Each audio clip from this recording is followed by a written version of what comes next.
is the March 5th meeting of the Raleigh Conservation Commission. The meeting is hereby called to order under the authority of Massachusetts General Law, Chapter 131, Section 40, Town of Raleigh Wetlands Protection Bylaw, and Stormwater Management and Erosion Control Bylaw. Notice is given that both a video and audio recording will be made of this meeting. The agent will now call the roll for attendance. Arthur Page. Yep. Kurt Turner. Here. Bob Garner. Here. Judy Keys. Here. Ann Shinnick is absent. Sam Strife. Here.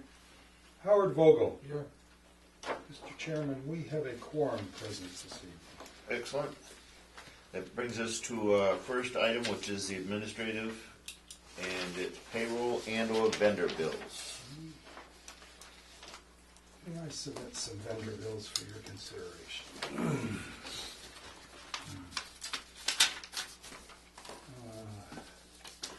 First is this past Saturday, we had the MACC annual conference. How was it? It was good, as usual. Some topics within the same time slot, so I had to roll the dice and pick one out of the two I wish I would have been able to go to. Sometimes I won, sometimes I lost. You're not alone. Isn't that the way it always goes when you have multiple choices? Which one did you take? Well, I took a couple. I took one that I thought would be edifying about classification of solar projects. Fortunately, they talked in Department of Energy speak throughout the whole thing, and I came wanting to know stuff, and I left wanting to know the same stuff I came in with, unfortunately. Went to another one, though, that was very interesting about utilizing the different online databases that are now available that classify, assess land for either habitat value or other things, and a number of, actually I should give that one. As an overlay or as a... Well, yeah, as an overlay, but it turns out that because these things have been in existence for a while, and different academic groups and environmental groups are now sharing, and so they're, as the presenter explained it, you could almost say they have an incestuous relationship because they're freely incorporating each other's data. So basically now, instead of trying to go to different places and pull things together and assemble it yourself, you really need to know who's already incorporated what, because it turns out that lots of times to find out what you want to know, you can go to one, if you know which one is grouping the kind of information that you're looking for, let's say water quality and that type of thing, or another one that's looking at habitat assessments, that now you can find at different groups that their online site in their interface will incorporate various stuff, and some of it is relatively close on the ground specific, but then others you just have to realize that they're kind of back a little ways, and you can't really go down to like neighborhood level. Right. You can look at things at least better than regional. So I'm also requesting for reimbursement for my gas mileage.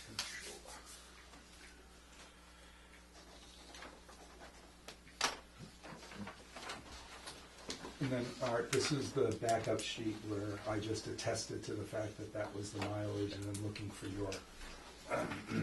your confirmation. No.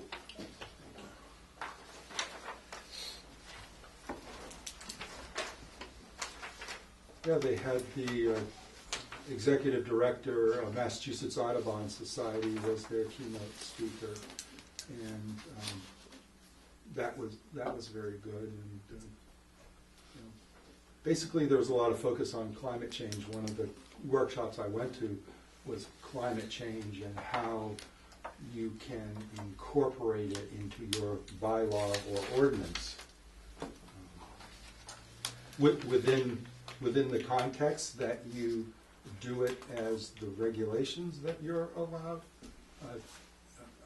to I could talk to you on to that. determine without actually having to change your bylaw itself, because you're already looking at stormwater and stuff. So it's no great leap to go to some of these other categories and just say, well, you need to take into account the simple things such as we've already done in terms of using the Atlas 14 NOAA precipitation levels in requiring that your stormwater calculations be based on that more recent data that takes into account rising precipitation levels instead of using the tried and true calculation formula with the TR50, TR40 that's based on Right. 60s to 80s. This is a request for reimbursement of postage to use the NOI monies for.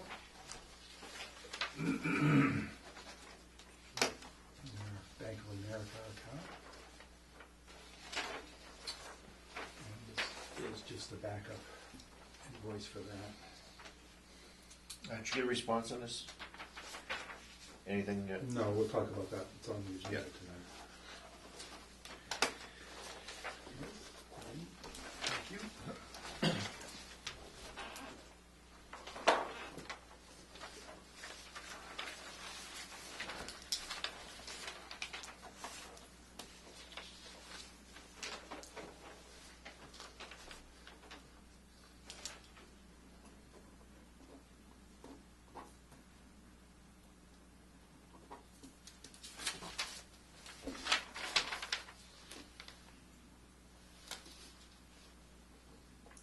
Did you get handouts on that?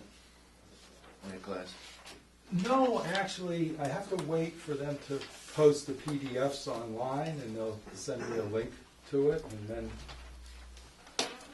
yeah, if there's something that is self-evident. I mean, sometimes the slides without the presenter, explaining to you won't Right. mean an awful lot. I'm just kind of wondering if I which find- direction they're going.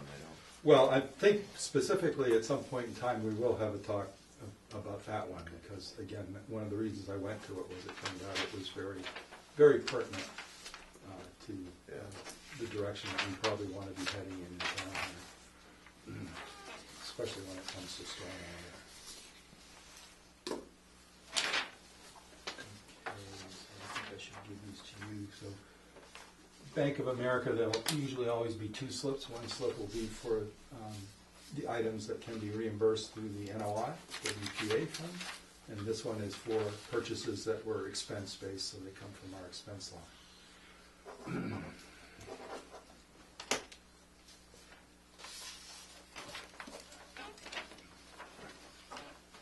Thank you very much. That is all in that category. All right, the next item we have before the start of the regular meeting is we have minutes, which we're gonna do 3 separate minutes. And I know I had seen Kurt had, I don't know which one it was, but. First step. All right, so the first one is going to be the January 19th, 2019. Everybody have a chance to see the electronic version of that? And we made changes to it. Yeah, we I took believe. the two words were in the wrong position or something, aren't Right. they? I Right. believe Debbie assured me that that was corrected. Do I have a motion to accept those as presented? Unless there's any further questions on it. So moved. Second? Second. All in favor? Aye. And that brings us to our next one, which is. I'm sorry, hold it. I've gotten Oh, sorry. discombobulated here by having a paper clip attached to something else. Sorry, so Kurt Turner and Aye, second. Bozar. Thank you very much. Passed it. Okay, thank you. Sorry for the delay. The next item is the September 13th, 2011. Did everybody have a chance to see the electronic version of that? Any questions, corrections, alterations? Do I hear a motion to accept that as presented? So moved. Second? Second. All in favor? Thank you very much. Passed.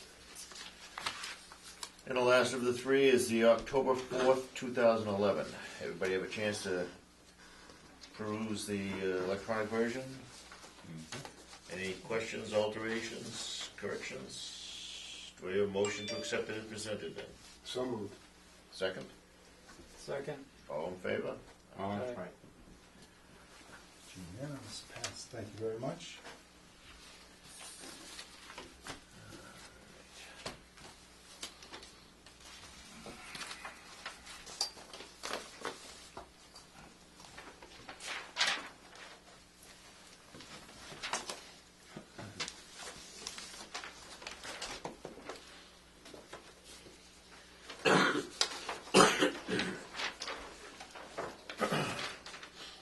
All right, the next one is the 745 item.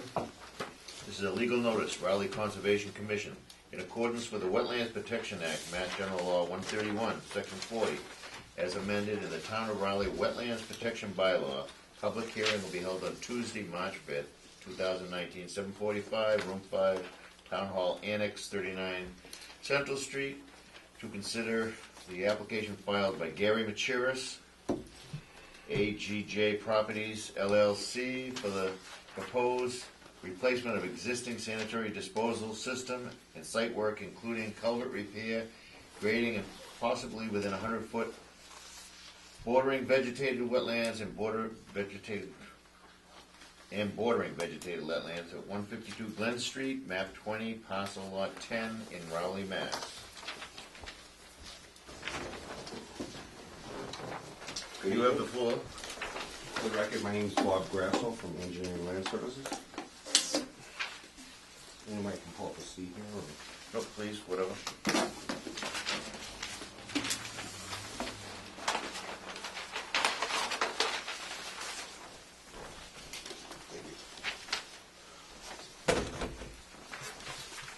This is a notice of intent to replace an existing failed system, which was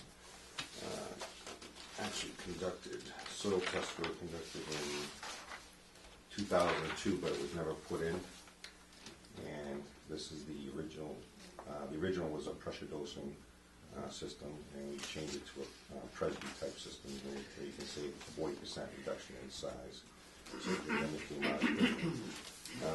There's an existing 4-bedroom dwelling right here with a big attached garage. There used to be old antique cars in there. Yes. And this is also a garage. So we're replacing the system up here, and the grading will stop outside the 100-foot buffer right here shown in yellow. Let's do the existing conditions right now. We had the wetlands delineated by Norris Environmental shown in here in blue on the site, and then off the site, and on the site and off the site, a series of blue lines right here.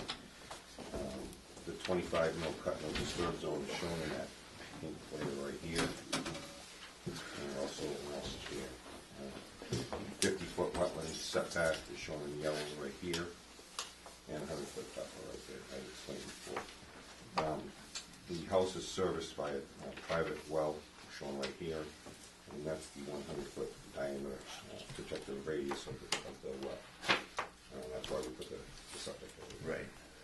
The existing septic tank is right here, shown in orange, and the existing leach pit is shown right here. That will be, both of them will be pumped, crushed, and removed. And we'll replace it with a 1,500-gallon holding tank with a 1,000-gallon pump chamber, pump it up to a D-box to the Presby system, and that will be graded out with a liner surrounded with a liner to limit the amount of grading towards the property line on each side, actually. They also want to add bathroom in this garage, and that will be gravity fed down through a line through here and connected to the new tank. This is currently under review from the Board of Health. You can't just go right into that system. No, you have to actually just go straight here and pump it back up. It just won't work. You just can't get the gravity from here. Oh, I thought it would be No, same what height. you- No. No, Okay. this is way down. This is elevation roughly 88, and we're up roughly 96. So it's pretty, it's a good pump up there. Our first intention was to replace this, but there was some tree clearing, there was the house went under foreclosure, the new owner wanted to rehab the existing conditions of the house. There's all mold in front, and there's a bunch of, I believe, pine trees that were actually, if you look at the front of the house right now, it's basically all molded, and the roofs are molded. So he cleared all those stumps, which was not part of my plan. So we're here to mitigate that. So what he wants to do is remove all those stumps, regrade it, and then we're going to put temporary silt sock up here, just as check dams, just so in case no erosion gets slidden down to this. There's an existing dirt drive. We're going to actually put some filter fabric underneath it with some gravel, make it a gravel driveway, and it will slope towards the wetland like that. So it won't be paved. The only pavement will be the existing pavement right now, and this will be gravelled. Okay, all right. So, and we have some problems with there's a culvert here that goes underneath the driveway. We just saw barely the water going in and barely water come out. Everything has been pushed down. And there's a historical fill of pavement. There must have been something going on here because there's pavement and there's gravel. And we want to remove that, lumen seed it, and then clear that culvert of all the debris, and then put new head walls, precast head walls. Is that a cast culvert, or is it steel? It's a reinforced concrete pipe, RCP. And then we're going to just put precast head walls, put a stone base, then backfill it, and then lumen seed all the disturbance.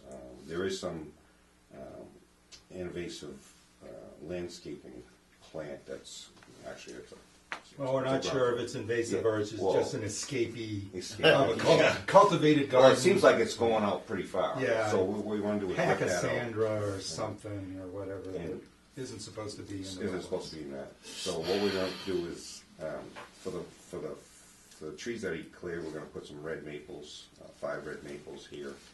And then I had a site walk with Frank before this meeting, and he suggested that we put up a wood post and rail fence to stop any activity from the driveway going towards the wetland on both sides. And we had talked to Brent this afternoon, and he thinks that we should widen this fence a little bit, like something like this, to give it more plowing area so they won't hit the fence.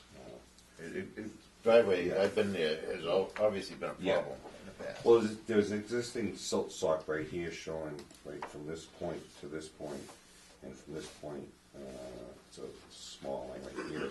So we're proposing to add more silt sock here, and then all silt sock all the way around here, and for the grading for the septic, and that force main and that gravity line coming down to the pump chamber and to the whole septic holding tank. Brett suggested that we push this, take these conservation monuments and put them right on the fence posts. Well, we're going to remove the separate Yeah. posts. Yeah. The Why not? Yeah. post and rail fence Yeah. was a new detail, so originally Bob knew that we'd like to have the posts with the signage telling you where the restricted area was. Now that we've decided to do post and rail, we can remove those particular posts and then reorient the posts further down, because the fence stops near the pump chamber and angles toward the residence, and so we'll have some posts with signage from that point on. Yeah. Because this is all real wet, right? Yeah. Oh, yeah. That's. Oh, there's no question No at all question that about it's that. BVW. That's been flagged by Yeah. a soil scientist. Yeah. All that. There's no question about that. So that we hatched the no cut, 25-foot no cut, no disturb zone, and we had to actually adjust it here because we are working in there, the existing driveway. They have to plow it, so I adjusted that to this, and we're also going to remove that conservation post and put the marker right on the fence post. When are you gonna do this? He's gonna do it in the springtime when he does the septic system. All right, okay. I didn't know whether he was gonna try to move right in or what. No, that'd be, well, probably in April 1st, once they open up the season for the installation of, and we get the approval from the Board of Health. And, I haven't received any letter or any confirmation from the owner, but he's received a letter from the Board of Health regarding the septic system. What's But this building here? that's just their garage, it's on a slab. Is there running water there already? I believe so. I believe that there's a water line that goes from here to here. I believe so. If not, then it's outside the buffer zone. If not, then he's gonna have to run a line like that. It's outside that yellow line. So. He wouldn't have suggested a bathroom if he didn't have water in there. If he does, he's gonna have to have water in there. Right. Yeah.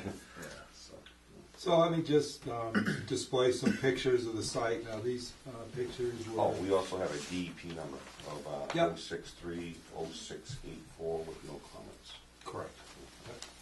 And here's 3 copies of the revised plan, but they'll be revised again. We're going to be revised again, so just give me one, One. because you Okay. presented it tonight, so I need to have one for the record. Sure. Thank you very much. Okay, so just wanted to show, so this is the outlet end. The driveway crossing is over here, or the driveway pavement, filled crossing.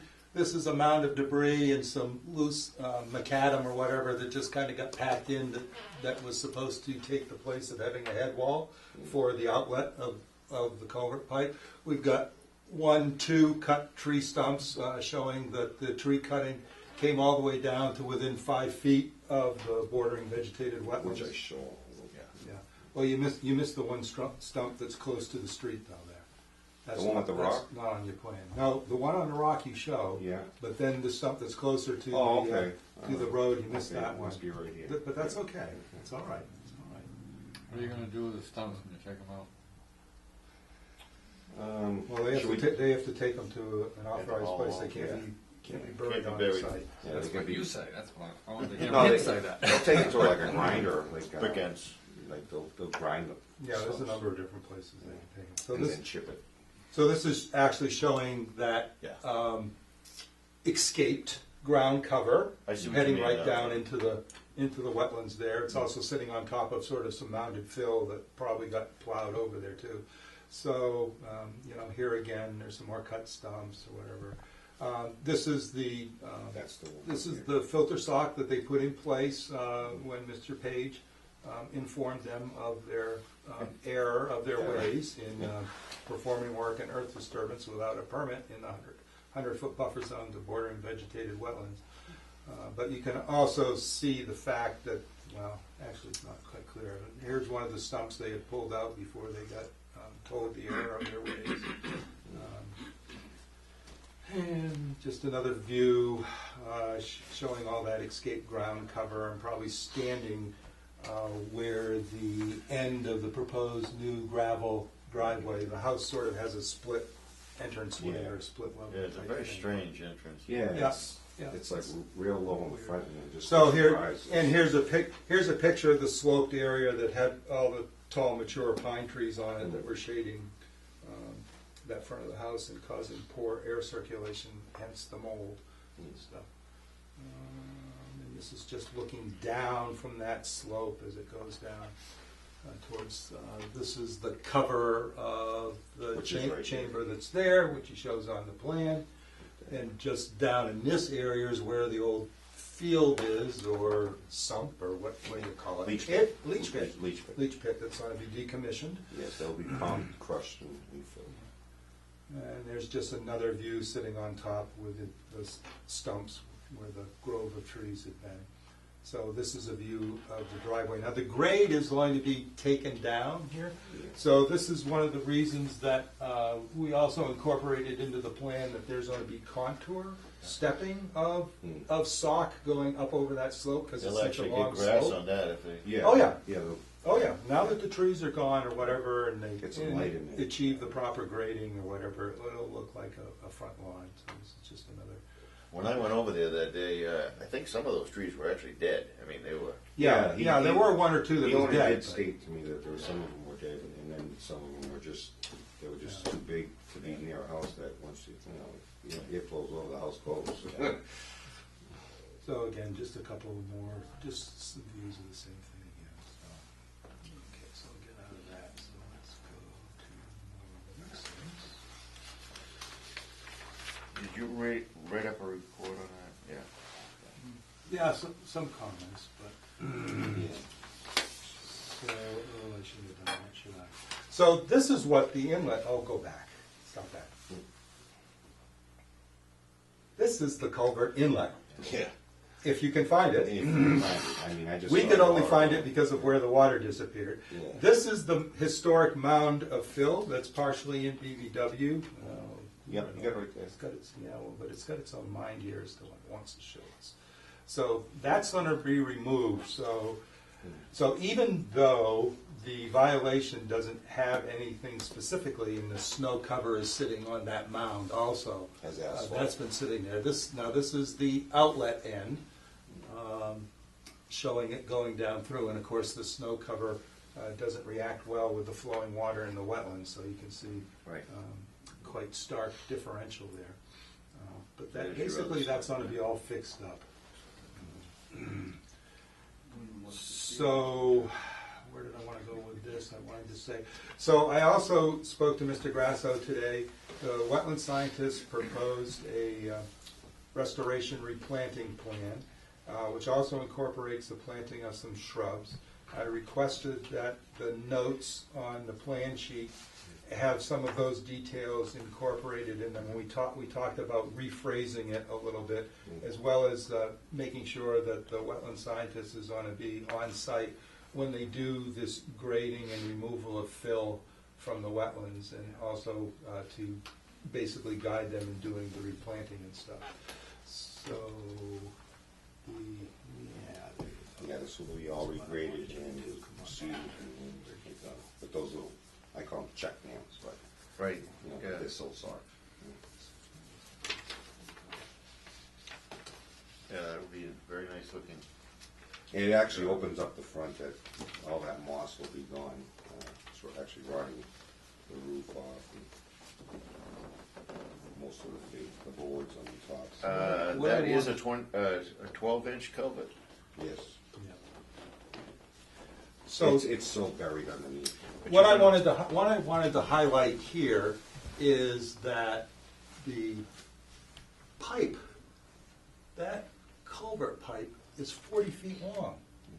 Yeah, it is. So my desire in requesting that the plan be revised was basically that I thought that, and I didn't have the actual plan sheet, so I couldn't put a scale on it, so I was having to go by the computer screen here. And I just wanted to make sure that there was at least 16 feet between the two post and rail fences, so Yeah, that it could accommodate the Right. snow removal and plowing for a normal 10-foot wide driveway, that would give plenty of room for the snow on either side without it breaking the post and rail fence supports by being too tightly plowed against it. And was there anything else we talked about, Bob? So basically, the project really has a lot.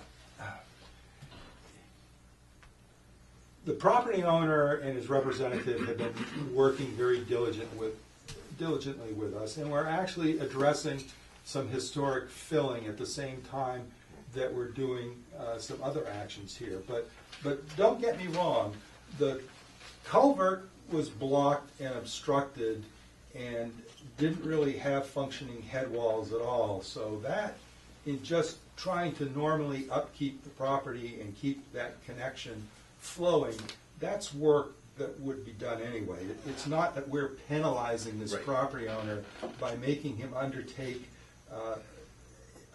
this work that wouldn't normally have been contemplated to begin with. Removal of the historic pile of fill right next to there, yes, that's going a little above and beyond. But in light of the fact that we had a violation and we have an opportunity to correct the hydrology there, maintain the flow, stabilize the sides of his driveway so they aren't collapsing in onto the inlet and the outlet of the pipe there.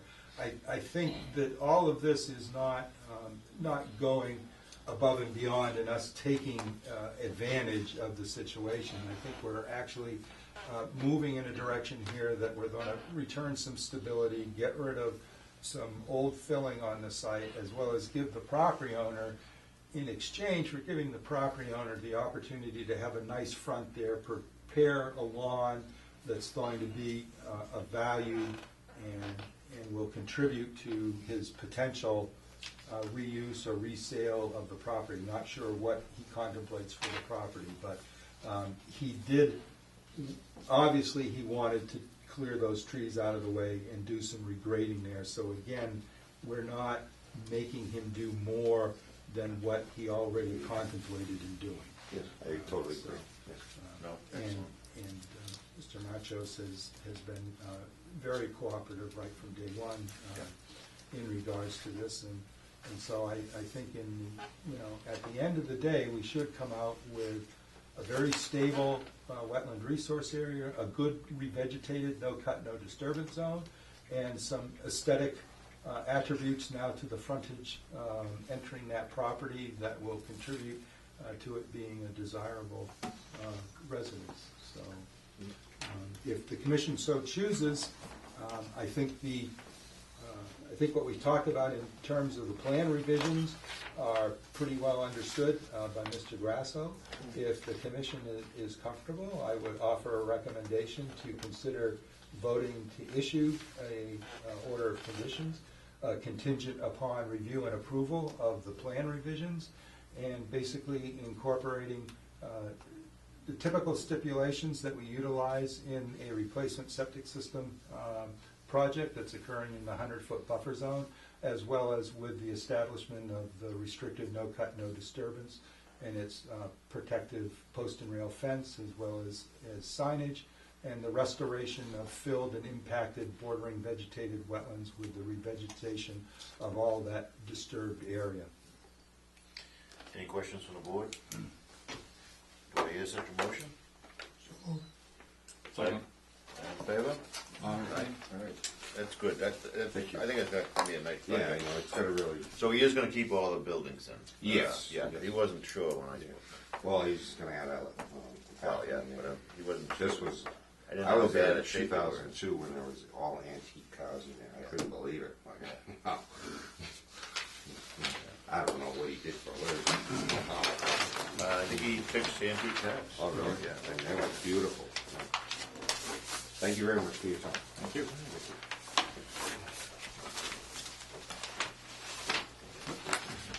Thank you, Brent. Thank you, Bob.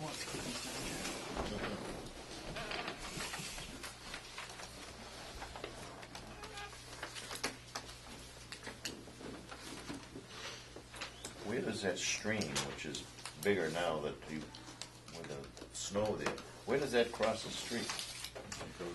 I'm not sure. It's that- gotta go under the I'm not street. well, if it does, it somehow makes its way back again to the southern side of Glen Street, because it ends up going underneath Hillside, I think. It does, yeah. I It think has it to. goes underneath Hillside and then goes into our conservation land. Yeah. That's right down there, that comes up, that large undeveloped field that comes up and has frontage there right after the intersection Yeah. of Hillside and Glen.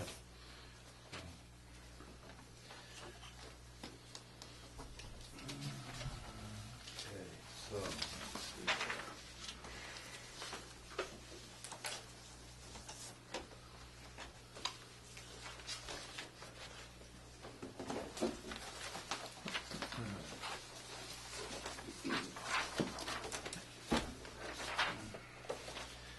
All right, this brings us to our 8 o'clock item, and we have Rowley Conservation Commission legal notice in accordance with the Wetlands Protection Act, Mass General Law 131, Section 40, as amended in the Town of Rowley Wetlands Protection Bylaw. Public hearing will be held on Tuesday, March 5th, 2019, 8 o'clock, room 5, Town Hall Annex, 39 Central Street, to consider a notice of intent application filed by William Herrick, trustee of Lucia Herrick Realty Trust, for the proposed exemplary test piles installation, extraction, possibly within 200 foot of the riverfront area of Mill River, 100-foot buffer zone of bordering vegetated wetland and bordering land subject to the flooding at 548 Weathersfield Street, map 11, parcel lot 4 in Rowley, Mass.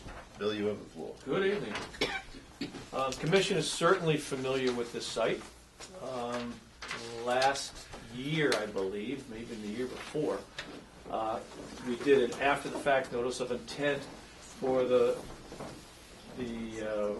replacement of the little farm bridge, and that work was done, closed out, and so that's in the past. And then we went ahead and there was a person that was going to purchase the property for a large equestrian facility.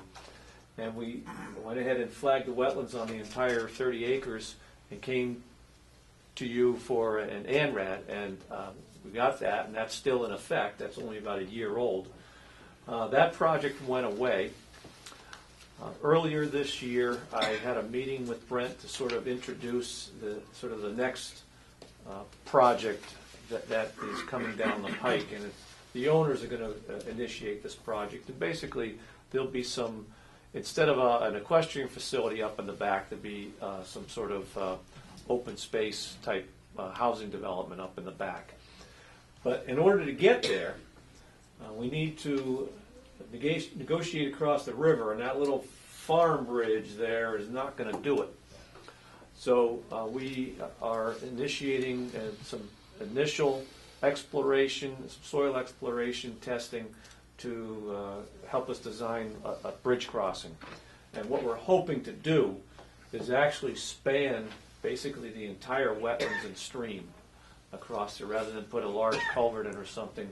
I think what we're going to end up doing is just essentially spanning the whole way across on a sort of timber pile bridge. So Ed Boyle is here.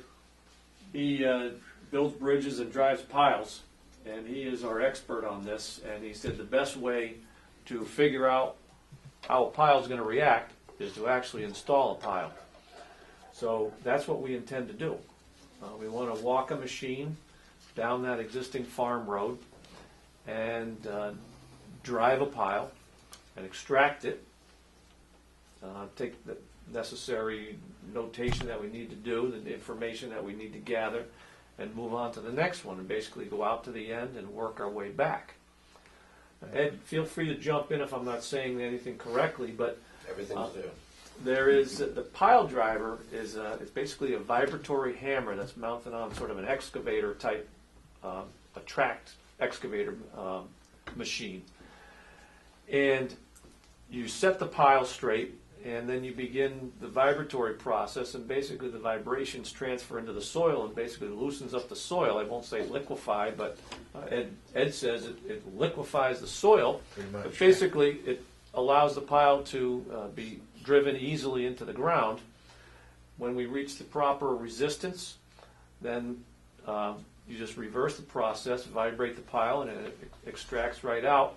The hole collapses behind it, so that at the end of a pile driving an extraction, maybe you have a little dimple in the earth. Correct. There'd be a slight depression, but there's no overburden from that. There's no spoils to come from it. Yep. So we want to do that up to 14 different pile locations. They happen to occur, what we want to do is put them right in the existing farm road. Mm-hmm. So that will occur within riverfront, obviously, because the Mill River goes right through there. It's going to, some of those will occur within an area that's mapped as a Zone A, the 100-year flood zone.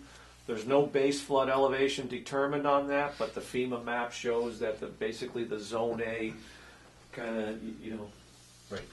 follows along the stream.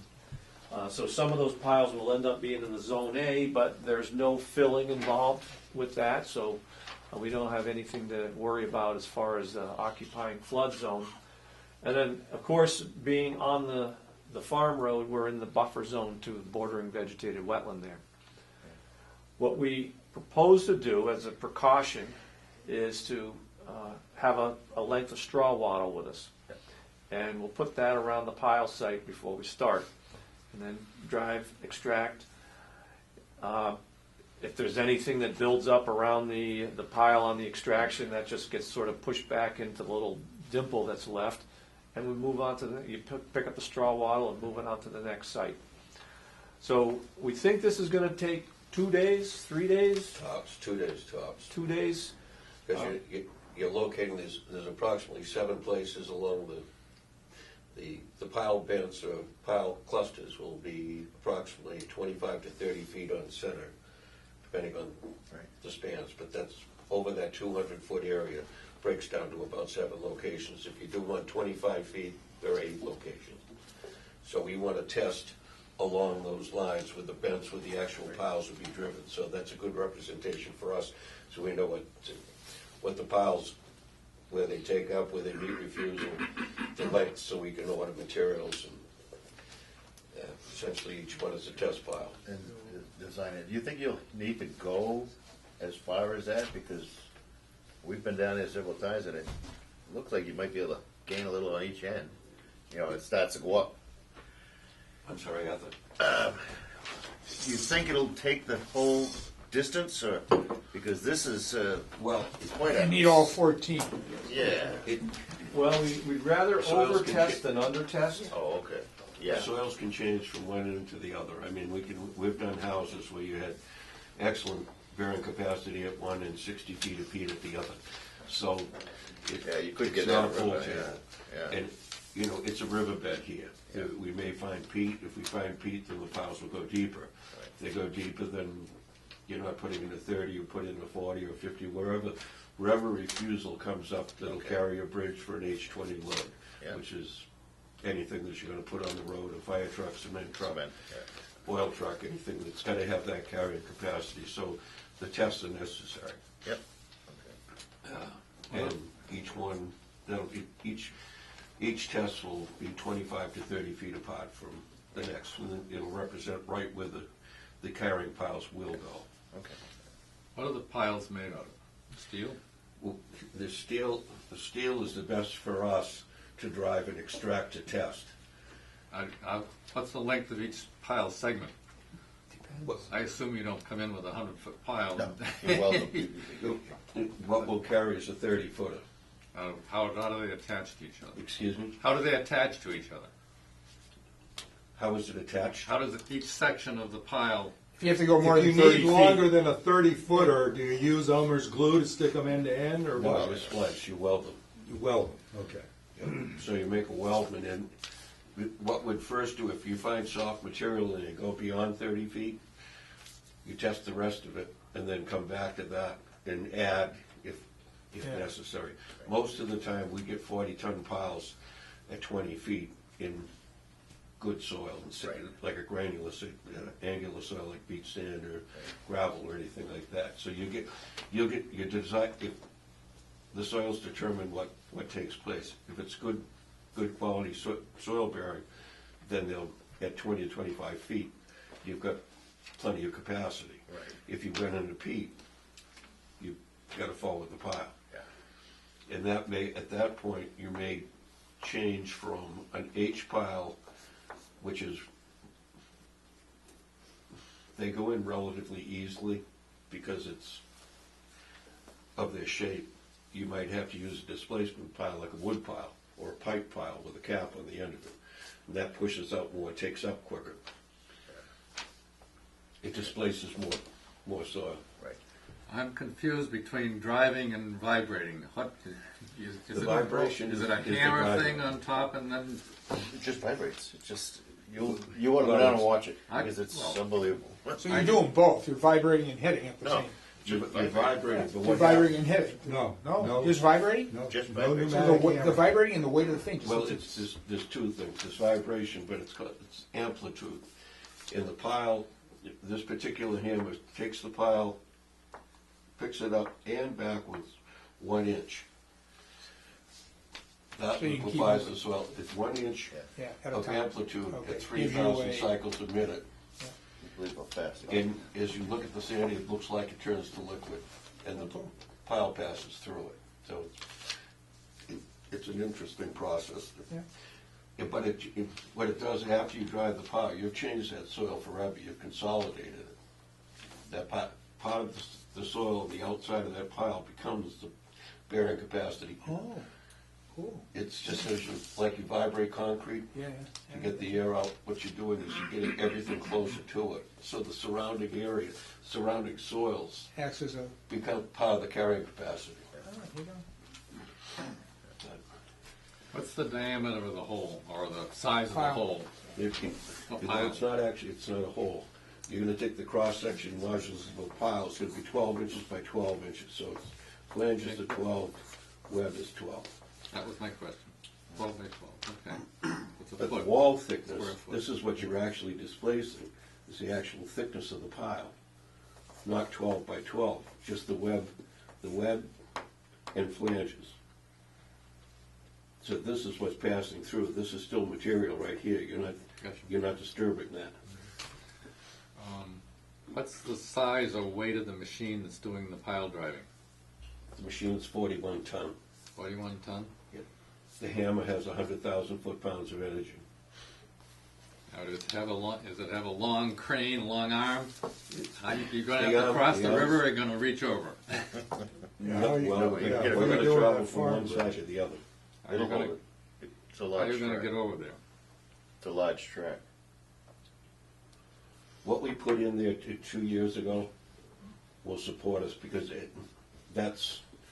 there are 4 1253s running along this way. That'll carry that machine. I put them there, so. Okay. I don't want to be in the creek anymore than you want yeah, me. you don't want to lose your machine in the river, huh? But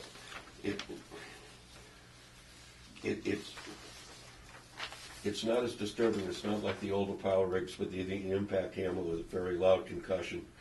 This essentially, we use a seismograph most of the time to stop an argument before it gets started, and we'll place the probes for this. Not here because it's not necessary. We don't have neighbors. But if you're next Yeah, to you someone, do. excuse me, You absolutely do have neighbors. Right here. I'm talking within 15 feet. We're right across the street. That's not, Excuse that's, me. our definition of a neighbor is an abutter in an occupied residence. Well, that's fine, And there but are there- abutters in occupied residences. Right. Well, what we're talking about is Around the the site. vibration of the pile. Okay. So it's not going to affect the neighbors. I know we have abutters, but it's not going to affect them. The concentration of that energy is within 15 feet at the center of the pile. So there. So what is your definition of effect? What I want to know is what is the decibel level of your equipment at 50 feet? You can have a 100 feet, conversation and beside it. 150 feet. I can have a conversation next to a guy with a leaf blower. It doesn't mean I like it or I can be Okay. understood. Well, I can give you all of the math on it. But We're getting into some different, the sound level of machinery is, frankly, I've never They've heard never of seen that. it, they wouldn't understand it. It's you have to go down and witness. That's why I wanted to show it to you. What I said on Well, is it out in the parking lot right now? You have a video or No, I something? said In on his phone. parking lot. Actually, we did have a video. Right, I called you and I said, I have a video for you, and you said, Right, well, why? I turned you over to your representative. I'm not supposed to be your advocate. But you asked a I- specific question. I asked a specific question as because not everybody calls me up every day and says they've got an Android phone and they want to send me a video. Didn't I wanted you to have as much you information didn't on give it me as any you could. more information than that. For all I know, we were going Okay. to watch Russian That's fine. dancers, which is all the rage these days. But in any case, I think Ed has explained to you the ground vibration is just within a few feet of the Would not activity. go over that Uh, cup. As far as noise, I mean, there's excavators working all over town every day. So that's all we need to know. If Right. it is a normal excavator sound that we would experience with one doing trenching or site work, or whether there's some other, It's the excavator that runs the hammer. The hydraulic system on the excavator right, runs the pile hammer. okay. So when you bring any excavator up to speed, it's not offensive. I mean, Right. Does the hammer itself add The hammer's vibration. noise? No. Okay. I'll show it It's to hard you so to, you it's hard to understand. believe, yeah. Yeah, well, it's not only just me that Excuse me? hasn't, it's not only just me in attendance tonight who has no familiarity with this type of equipment or this Right. operation. So that's why we're having this hearing. Right. So how long have they been doing this type of technology? Excuse me. How long has this technology of pile driving been around? 10, 15 years? Oh, longer. 5 years? Vibratory pile was Longer than that, yeah. Vibratory pile was designed by Charles Gall. He was in Providence, Rhode Island. It's probably 40 to 50 years. Well, it is. I'm sorry. It's been around for a long time. Yep. Okay, fine. Just interested. So if you're driving one of your piles and you have to weld another section to it because you're going down into peat, as you said, and these are supposed to be extracted and taken out after you're done doing this operation, what do you do now with a welded 60-foot length? Because you start off as a 30 and you weld another 30 to it, or? That's the one advantage of steel is you can add and subtract. All right, so he's gonna have to cut it apart. Okay, well, again, these are all questions because they're not leaving anything, this isn't a permanent operation, so that's. Right. So you do that weld on site? Excuse me. That weld is done on site? Oh, yeah. Has to. Yeah. Okay. No, I thought- So the idea is, get as many done at 30 feet as you can. Hopefully you don't have to do a 60, more than 30 footer. The If you bulk. do, you go back later and make your weld and go back and then try to do those longer pile drives. If necessary. If necessary. Typically, It in doesn't have to- thousands of piles, in good soils, angular soil, sand and gravel, you can get a good carrying capacity pile, meaning 30, 40, 50 ton, depending on the size of the 20 pile, plus feet. Or in less that than length. If Okay. you get into soft material, so be it, Who knows? you're able to add a pile. Okay. Now, are there sensors? How do you know when you get to the point that you've got the appropriate resistance The for machine, your the machine desired load essentially bearing? tells you. So As the pile step- the hammer vibrator has got some sensors on it that give you some feedback as to the It resistance? starts to pick the excavator up. When the pile will not forward any further, Okay, and it continues to crowd the pile, the tracks will start to come up. So you're picking up a 40-ton excavator. okay. Yeah, you're bearing on refusal. When you hit bedrock, it's kind of shrill and it stops and the machine will come right up, so. Right, well, this is the first you've mentioned bedrock. What you said. Or refusal. What you said before seemed to indicate that you'd get to a certain point and the soil structure That would would be be a- supportive of the loading capacity. you Correct, wish that to would be a reach. skin friction pile. A friction pile, you can come up to carrying capacity without hitting bedrock. If you hit bedrock, that's even better, provided you've got enough toe in the ground, enough pile penetrated Right, for lateral strength. So bedrock is ideal. right. The other thing that I wanted to ask, and I did, if you have soft soils and the piles go down more dramatically than we'd like, is it possible to change materials? Now, a displacement pile, a wood pile, is that going to fly with this conservation commission? Why, you being a professional pile driver, why wouldn't it? It's, in some cases, they don't want to use a treated pile and get a wetland, It's treated. although the streets are lined with them. So utility poles all have treatment in them. Oh. I'm a little confused. Is your question about the pile driving or the eventual pile that you're going to Say that again? Is your question about the pile Materials, driving or the material. material that you're going to eventually build the bridge with? Well, Yeah, that's kind of getting into the next project. That's what I'm wondering. Because I mean, this, Well, why don't he do the test first? and then- exactly. This is a test pile. This This is a is a test pile, test. which is not a wood pile. This is your metal. Right. You don't change piles to do the testing.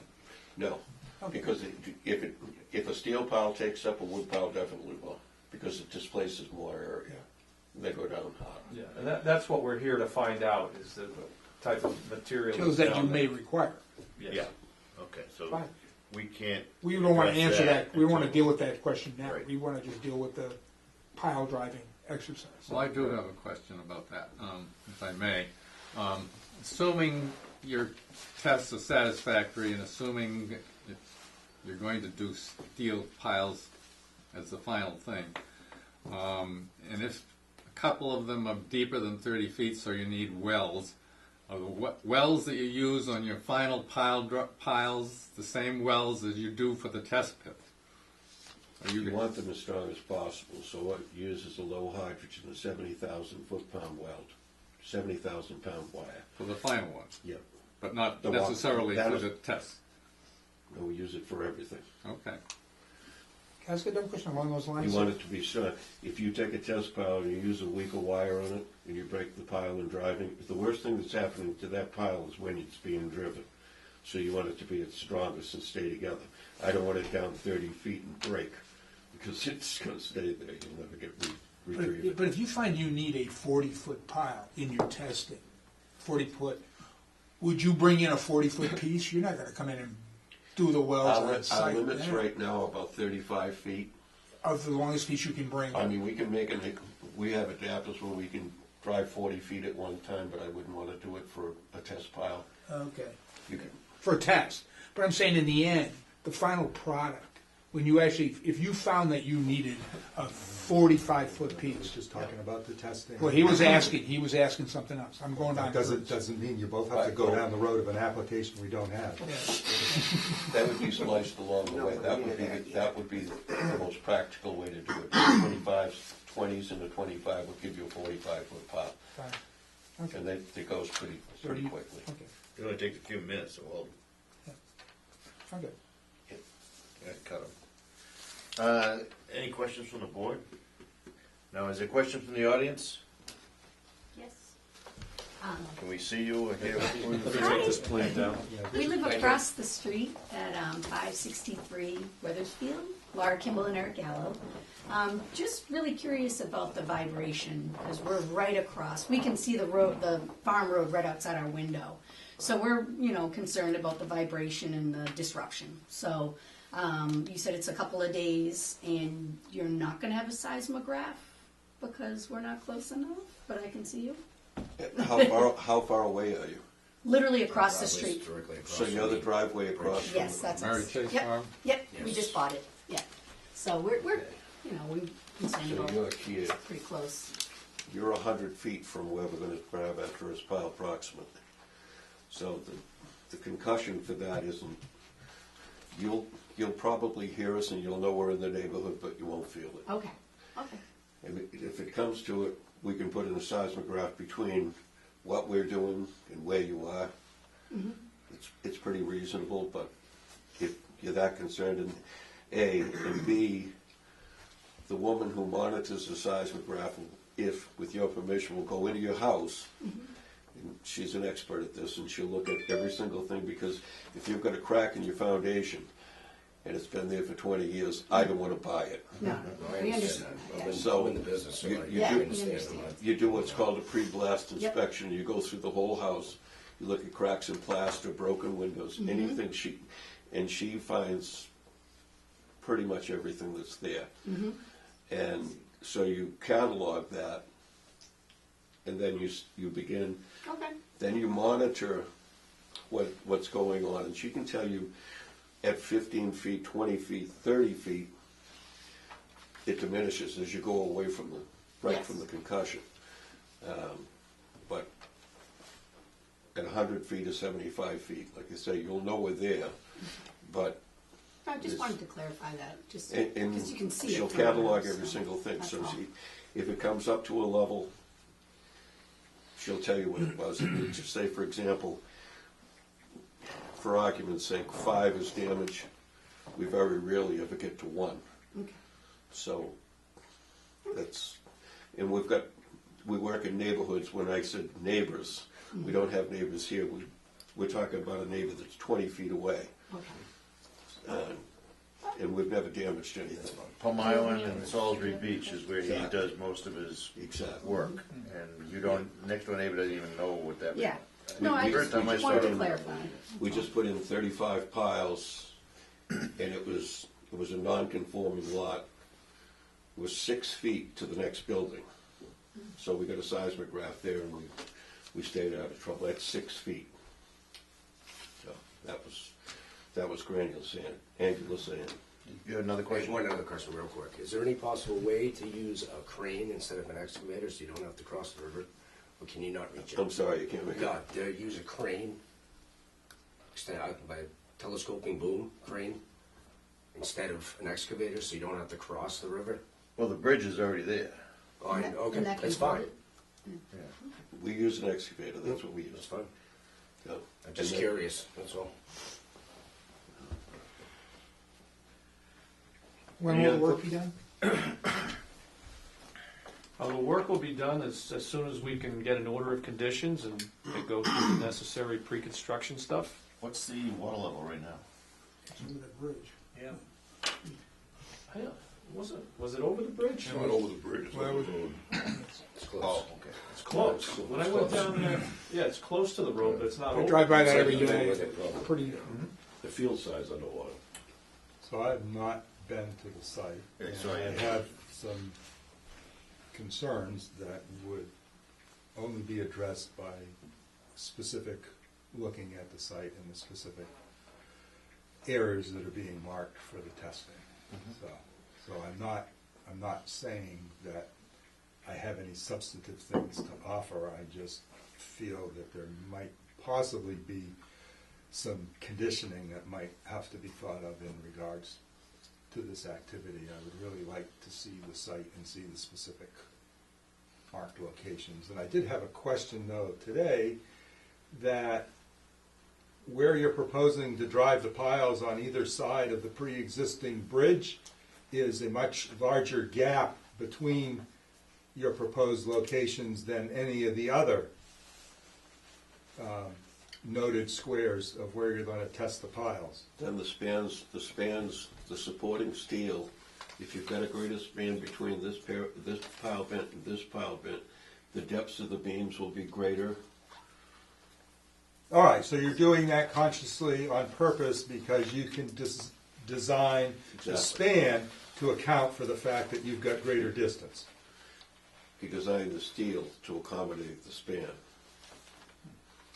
Well, you said the same thing, you just are looking at it in a different way. Yep. When I step on it, I don't want it to buckle. Nor do I.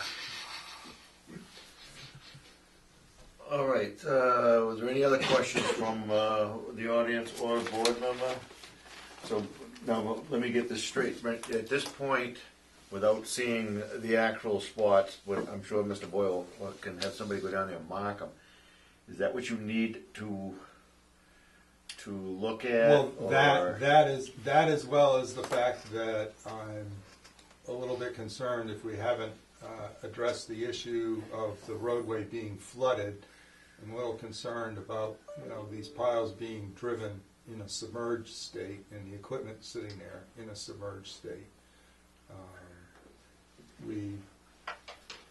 That's a little bit beyond what our normal conditioning calls for them to be a spill containment kit here, but I mean, if the area where this hydraulic equipment is going to be working is already inundated with surface water, number one, the best thing would be to figure out how to drop the water level if it's the beaver issue downstream or what it is. I would prefer not to be requiring them to have containment booms available there if they have a hydraulic leak or spill. Correct me if I'm wrong, but Ed, I believe you use a hydraulic oil that is a vegetable base Biodegradable. because he works in all the. Yeah, but that's not what drives his engine. That's not what drives the diesel in your excavator. Now, the is it? engine oil obviously is not biodegradable. Right. The hydraulic, the wet system is. Right. Yeah. Yeah. Yeah. No, I'm just thinking, I mean, if we've got it normally for any hydraulic fueled equipment in in water or whatever, you'd be having a boom put in place, so that if there is any oil spill or whatever, because otherwise, all the stuff you get in a spill containment kit is all predicated on the stuff dropping on the ground, not dropping on water and floating and dispersing. So is the beaver dam, that's the cost? But again, I don't know. I haven't been to the site. I haven't been to the site to see if that. But I'm hearing a number of you saying that the. There'd be mechanisms certainly going in when it's flooded. Yeah. I mean, it is. I mean, it's going to probably continue to flood. You have the potential for flood at any time, right? Right, but but especially now But with the all issue the is runoff. the issue is that we have Running water. downstream beaver activity that has inundated the site, Yeah. or at least 1/3 of the testing area is possibly inundated at this point in time. That's not favorable conditions for any type of work being contemplated with fueled equipment. Now, you did see the site, and About when we met that day, was that about a month ago? And the road was not inundated. You're right across the street. Is the road inundated now? I haven't looked. Yeah. We've had a lot of Well, snow. I've so seen it. This is I've why we have site- this is I've why we seen have it, site visits, I've so seen we it have an up level with actual the bridge, but inspection Yeah. of the site. Yeah. you had a lot of snow on the ground. The temperature. I don't believe we're under any urgency to have to issue a permit tonight, and I would. no. I would suggest, based on the fact that I know I'm familiar with your equipment, you'll actually be using that new machine. So We could mat the road. 12 by 12 wood mats. So it'd be above it. I mean, we're still surrounded with water. I think that if the beaver dam is, we're going alleviates it. the project shouldn't be undertaken if the water is flowing above the road. I wouldn't think. Be just because of sediment moving, and you would at that point require a Well, we had a past conversation with Miss Deborah Rossi, who's downstream, who was amenable to, and we issued a permit for breaching of the dam to lower the level. Now that, I don't exactly remember the timing of that, but I'm sure that permit has long since gone by. That was in December. Yeah, December, and, November, yeah. I don't know So, who she was going to have do it. Well, right. Well, so the whole question is, if that is still the situation, I don't know any reason why we couldn't undertake the possible issuance for breaching the lower the water level. But I'd like, number one, I want to know what the water level is on the site.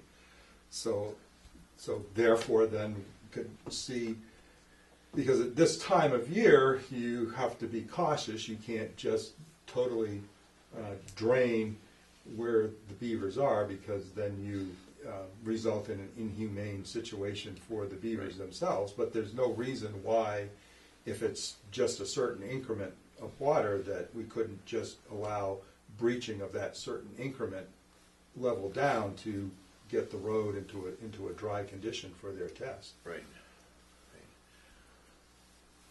Because that would not detrimentally impact those beavers.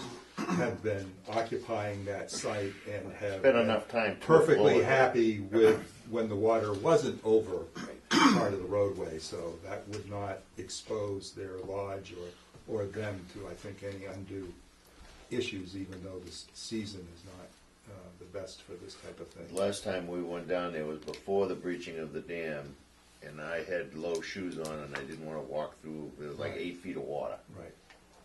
Yeah, you were there. And I had Sue high was there. shoes on, and I walked through it, and I got wet. But that was So it was like pre-breaching. it was like 6 or 8. Yeah, it was like 6 or 8 inches of water. I believe she had Dana Orange crew go down there and do that. That's what she told me she was going to do. Okay. So, but I don't know what the water Well, is. again, I can't let's, speak for it without seeing. why don't we just see what the situation is and see if we can't make some improvements, as well as accomplish the site visit prior to the next meeting. All right. Yeah. Right, and if we can't negotiate with the beaver dam stuff, Ed, you mentioned working on timber mats. Correct. and then the excavator's completely up out of the water, and then I think that solves the spill containment issue, because now you're working on a dry on a mat. Well, yeah, we would definitely need the mats, because if the water is road level with the machine moving around, you don't want that to sink. Yeah, as well as that's gonna stir up a bunch of sediment and stuff, and, yeah, that's Right. not normally how we do it. All right, So there are ways forward, it's just gonna take a little bit more time. we're gonna need the information about the water level, and if in the meanwhile you could mark where your proposed posts would go with an orange cone or That's something. essentially it, because with the curse of it is at the No, top. we're talking about On the staking site. it on the ground, so when I get to the site, I'll see the exact locations. So that he can take his pictures before and after, Correct. which we need. That's essentially where it is. I mean, we can certainly mark it with pylons or whatever. Yeah, stakes. All right, and that gives us time to get all the rest of the information or address the beaver problem, and, okay? And then we'll meet at the next meeting then we'll get the okay or yes or no. And now is that good with you at the Herricks? Chip, yeah?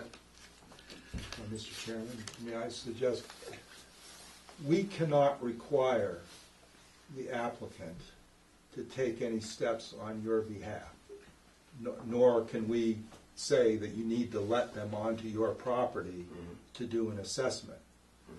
But I think it's reasonable for us to contemplate that happen and allow that to occur. So the onus is that it would need to happen in enough advance time that they wouldn't necessarily feel that they're being told 24 hours before they want to do the pile driving, that they need to come and do a survey to your house. Yeah, okay. Whatever's So convenient for you. no, it's not us, Yeah. no. We want to respect your rights, I and we want appreciate to it. respect your concerns for this activity. But we also need to respect the applicant or whatever. So using the analogy of the buffet, we can tell you folks that you can contact each other to have an invite to the buffet, but we can't make you eat anything. So, Thank you. so I think that would be equitable. Right. And again, not respectful of everyone's rights and concerns here, because you may not want to have an individual crack survey done in your property, Yeah, but, okay. but you can at least contemplate that or whatever. Okay. But, Thank you. Sue, can you get their names and phone number perhaps to? If I could just say something about this, I live next to the Batchelder Brook Bridge on Weathersfield Street, right next to it. And when that bridge went out and when it was rebuilt, that was pile driven. It went on and on and on and on. And they approached us with regard to putting a seismograph right on the lawn, right outside our house. And when buses, before the bridge was redone, anytime a bus or truck went by the whole house shook. And we don't shake anymore, and we never had a problem. They came in, they were very nice and looked at the house and looked for that sort of stuff. I highly recommend you do it. Thank you. It removes all doubt. Yes. Well, they were Texas driving the as well. sheet piles in order to Because make if a their foundation waterproof is barrier full right now, so they could evacuate know. the water from the bridge So I don't want site to to damage work on the anybody's bridge. property, Yeah. okay, for it. So she'll inspect it. I would suggest it. They're up a little higher than this area is too. Yeah, there must be rock on your side of the I'm road. on rock, I believe, yeah. Is it? Yeah. Yeah, I've been investigating block too much. There's violation. rock all around my house, so I got a lot of water That's- runoff. Is it a block foundation or? No, concrete. Oh, it's concrete. Yeah. One half, the old is slab on grade, but I think it has a 4-foot frost wall, so Yeah. it's okay. Yeah, because that side of the road's got to have rock, but I haven't seen any on the. Yeah, I think part of the foundation has got to be sitting on rock. All right, so So we have a permission for a continuance, we could have a continuance, and we'll try to get all these various details, site visit, great. possible investigation of whether we need to contemplate talking to Ms. Rossi for possible dam breaching, or just go with the matting. Okay. Do I hear such a motion to continue this for the, what's, 26, I believe. March 26th meeting? Second? Second. All in favor? Aye. All right. Thank you. Okay. Thank you. Thanks, Bill. Thanks, Ed. Thank you.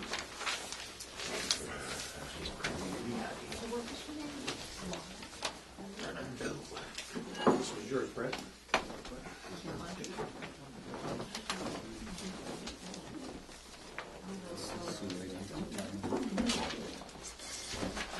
You can still send us the video and I'll distribute it to the commissioners if you wish to do that. I have that. That was, I just didn't know what, he just called me up and said, oh, I got an Android, do I send you a video? Like, what are you even talking about? No, I have that. Good. Is the best number? all right. Hey, thanks. Thank you. Yeah, you gotta go down there and see when you do that. The only reason you'll know it's on, I've sat in a machine before. Oh, I know, we watched him. Because it goes down. We were friends with Martha. Oh, so we must. When you don't have a company, that's fine. Yeah. Thank you so much. If you see us at the track, because we would see you. That's what we found. We have an abutter sign-in sheet for your attendance, if you could sign in, it's that yellow clipboard, I think, right in front of you. Thank you very much. I've worked in more of those. So if you want to read the next agenda item, and here's the request for continuance, or if you want me to read Okay, it, or. I'll read it. Those are bad. All right, this is our 8:15 item, which we've gone past. I think it was- On behalf of Bruce Tompkins and Stephanie DeJardis, as trustees of the Tompkins DeJardis Trust, we respectfully request that the above referenced notice of intent application be continued to March 26th. We are working to address commitments received from the Commission in the January hearing and recent commitment received from the Mass Department of Environmental Protection. Please feel free to contact us with any questions or any additional information. James DeCoulis. So I have such a motion to continue? So moved. Second. All in favor? Aye.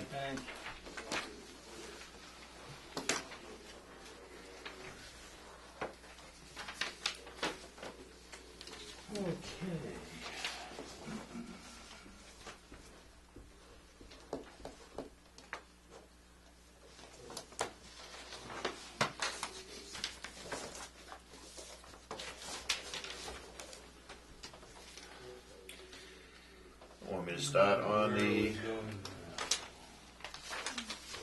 Oh, yes, certificate of compliance request. Yeah. You could start with just reading the agenda item for lot 6. okay, continued request for a partial certificate of completion for SNP number 31-2018, lot 6 at 180 Central Street, now 176 Central Street.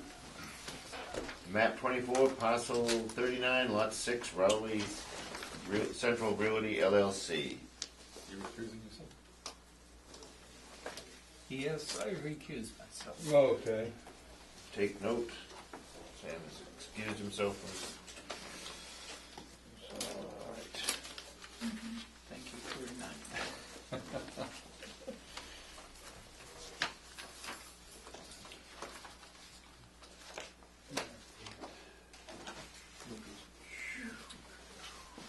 Okay. You didn't want me to read all of the Central Street ones? No, No, you- we'll just do one at a time, but Right. we've got, Those are lot Mr. six. John Moran's here, this is lot 6. Commission has my meeting notes Yep. in front of them, as well as I believe I've passed out examples of the detailed task list that has been provided for us that specifically refers to lot 6 and details the items that need to be completed and who is responsible for doing that work.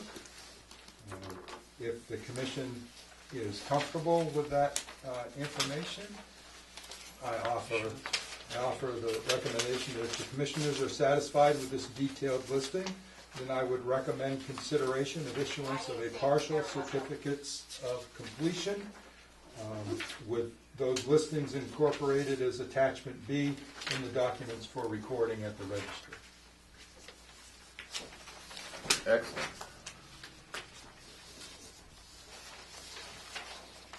So You've got one, even two, though we've got three of them, but I do need to Six. request that we Individually? Well, or we can do a blanket motion for all three, since the situations are all similar, unless, again, if anyone wants to talk. Now's the time to talk about any specifics of them, but why don't you just, I thought this was the approach that we discussed from the previous meeting. right, And this, provides a level of detail to the partial certificate of completion that makes it clearly evident the items that still need to be contemplated and who the party is that's responsible for completing them. I'm satisfied. I am too, so this is all, we have three of them right here. I read Right. one. So if you wish to make a motion that incorporates Lot 6, Lot 1, and Lot 2? Do I hear such a motion for a partial?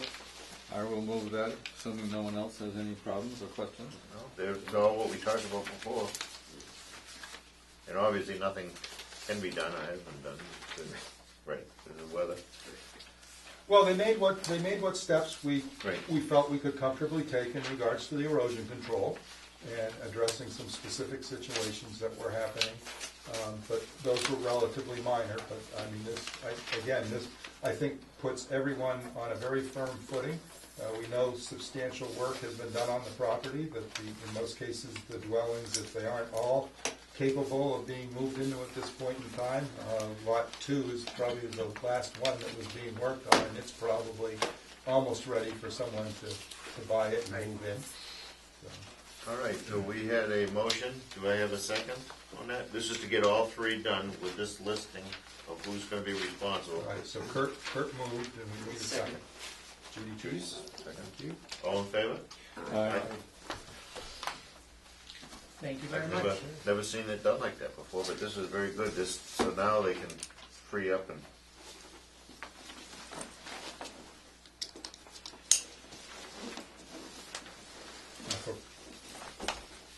Just for edification in the minutes, I'm going to have this written down as three Right. separate motions, all for each one. So each one is owned by a different person? Well, Different lot entities, lot yeah. 6, yeah. And then lot 6 has already been sold now to a new owner. And lot 1 was under discussions where I was getting emails from an attorney about it. So yeah, so Okay. they've been doing pretty good. So I need to pass around some paperwork for some signatures here. Thank you very much. All right, Thanks, John. very good, John. That was easy You time. can always tell a few jokes if you'd like. I don't have any. Oh, there you go. Okay, so there is one for each. There's one for each, yeah. That's what I was looking for. Yeah, they've got different tasks, different characteristics, so yes, there's going to be three different partial certificates.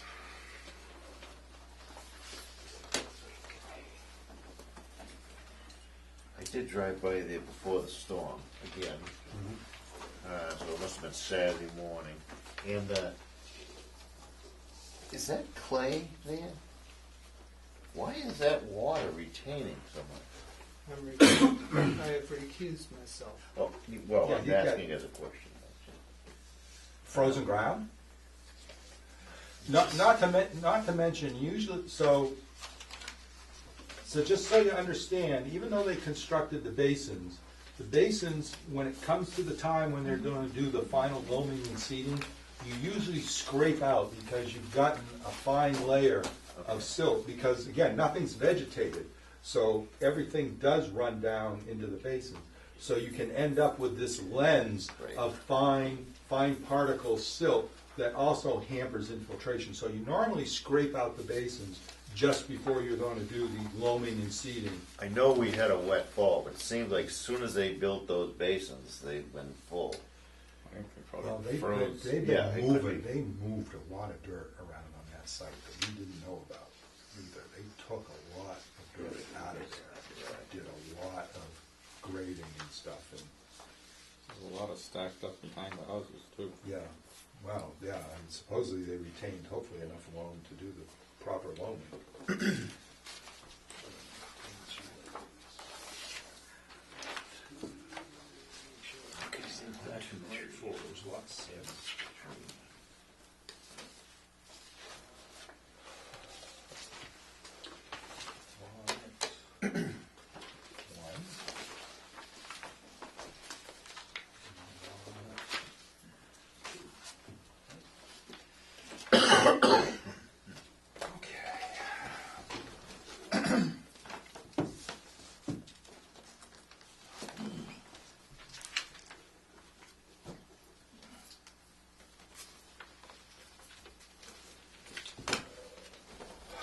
Want me to read that last one? Yes, Yeah. please. Okay, we have a new request for certificate of compliance, DEP 63-202, Saunders Lane, Green Needle Alley Lane. Pine subdivision, map 17 and 23, various parcel, lots, roadways, and utilities owned by the town of Rowley. Taken November 2006. Right. So the Pines, which became the Saunders Lane with a little bit of connection to Green Needle Lane subdivision, done by Token Realty Trust, and then at some point in time, that morphed, I think, into the Rowley Pines Trust. Frank Todd, Mike Kenny, and Mr. Thompson were the original trustees in regards to this development. Development never went through to fruition, but it went as far as the part that the road was built, and we're going to talk about the two open space parcels afterwards here. What happened is that we found out that there's an issue that has prevented the open space parcels from being actually transferred to the care and custody of the commission and protected as open space. One of them's been taken by tax title, and another one has got a back tax issue. It discovered we have had at least 6 property owners on Saunders Lane approach us because of the fact that the order of conditions for the subdivision, which was issued, I think, in 1997.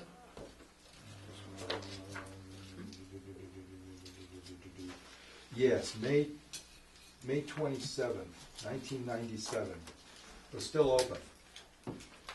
So we have issued property owners at least 6 partial certificates of compliance so that they could have closings and pass on their houses. In most cases, they didn't have any of the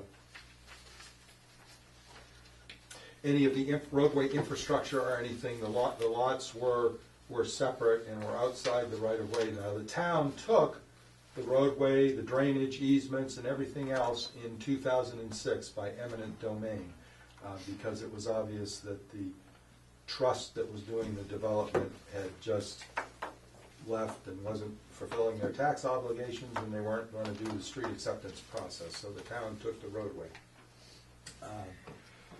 So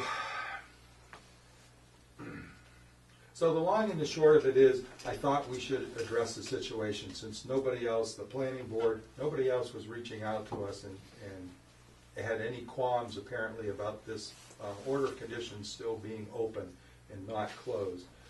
And only the property owners who had it discovered during a title search were running into impediments to the sale or financing of their properties in regards to this. Usually, one's concern is the fact that the roadway and the drainage system isn't up to snuff. Well, the town took it by eminent domain, so that has well, I believe, unless you tell me differently, I believe that has removed all the concerns we had. Not to mention the fact that in 2000 going by memory here, 2007 maybe, Frank Todd came to us, and this subdivision project, he had been one of the trustees. He knew that there had to be wetlands replication done for some of the wetlands that were filled. The wetlands that were filled, I believe, are actually right where the two different parcels that we're going to talk about are on either side of Saunders Lane. It's where there's an intermittent stream crossing, and I believe for that roadway crossing they filled wetlands. So Frank Todd actually came and took the responsibility and did the wetlands replication. Of course, he had been past chairman and been past conservation commissioner, so I think he knew the importance of meeting that obligation, even though I think effectively at that point in time the trust had dissolved. And he would. So the commission issued a certificate of compliance because, of course, this 1997 order of conditions was long expired, so we had to issue him a new order of conditions to do the wetlands replication work that was required for the project. So it was completed, and we issued a certificate of compliance for that in 2010. And I believe he recorded it. So where that leaves us today is that I've reviewed the order of conditions. I won't tell you how long I spent on Sunday reviewing the files for this, because it was just, some of you know what we had happen with Saunders Lane. Kurt Turner probably remembers, Judy remembers. Ann O'Connor, whose house was built 3 feet below the finished grade it was supposed to be at, so whenever the wetlands filled with water, it then went into her cellar and killed her furnace and stuff. And so they had to do a cross-country drain through a slight gravel hummock, gravel esker or whatever, to get it to connect to another wetland system instead of draining into her cellar.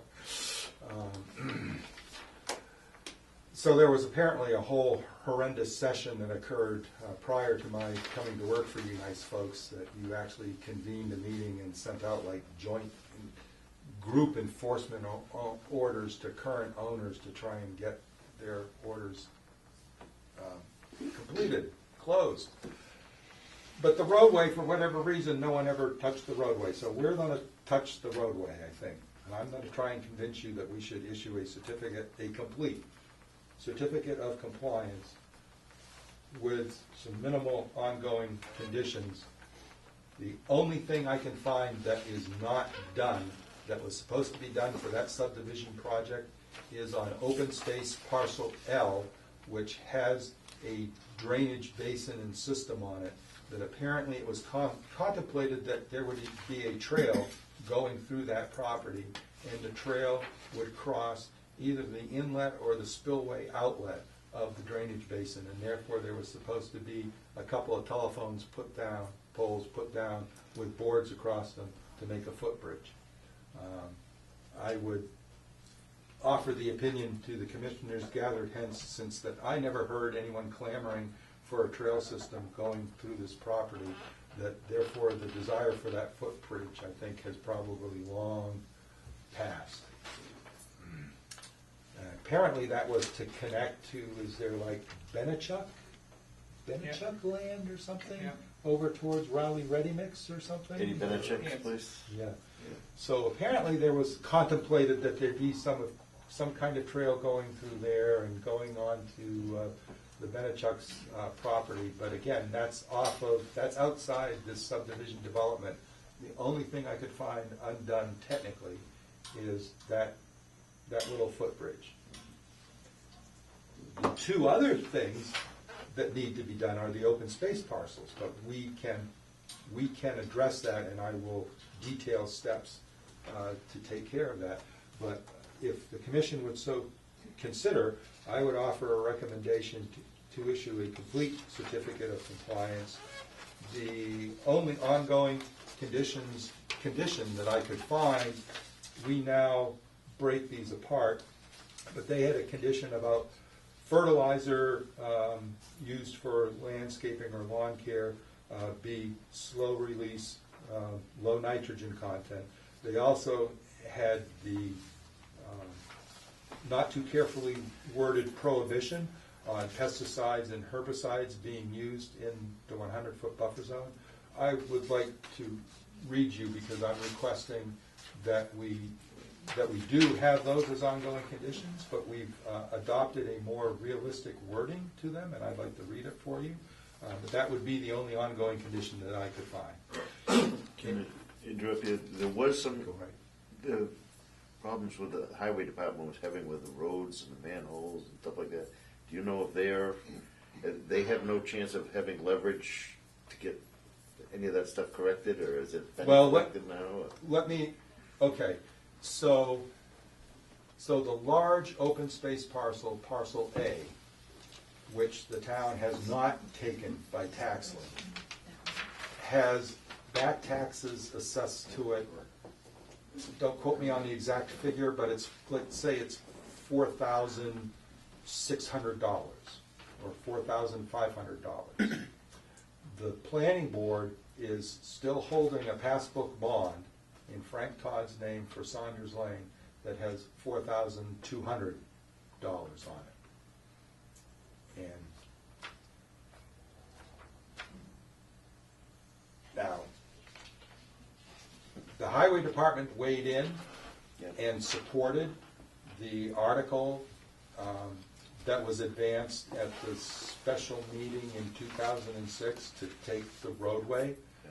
So if there had been, Because I know that I mean, at that was point, not done correctly. that point in time would have been when they, if they were going to do anything, they should have done something.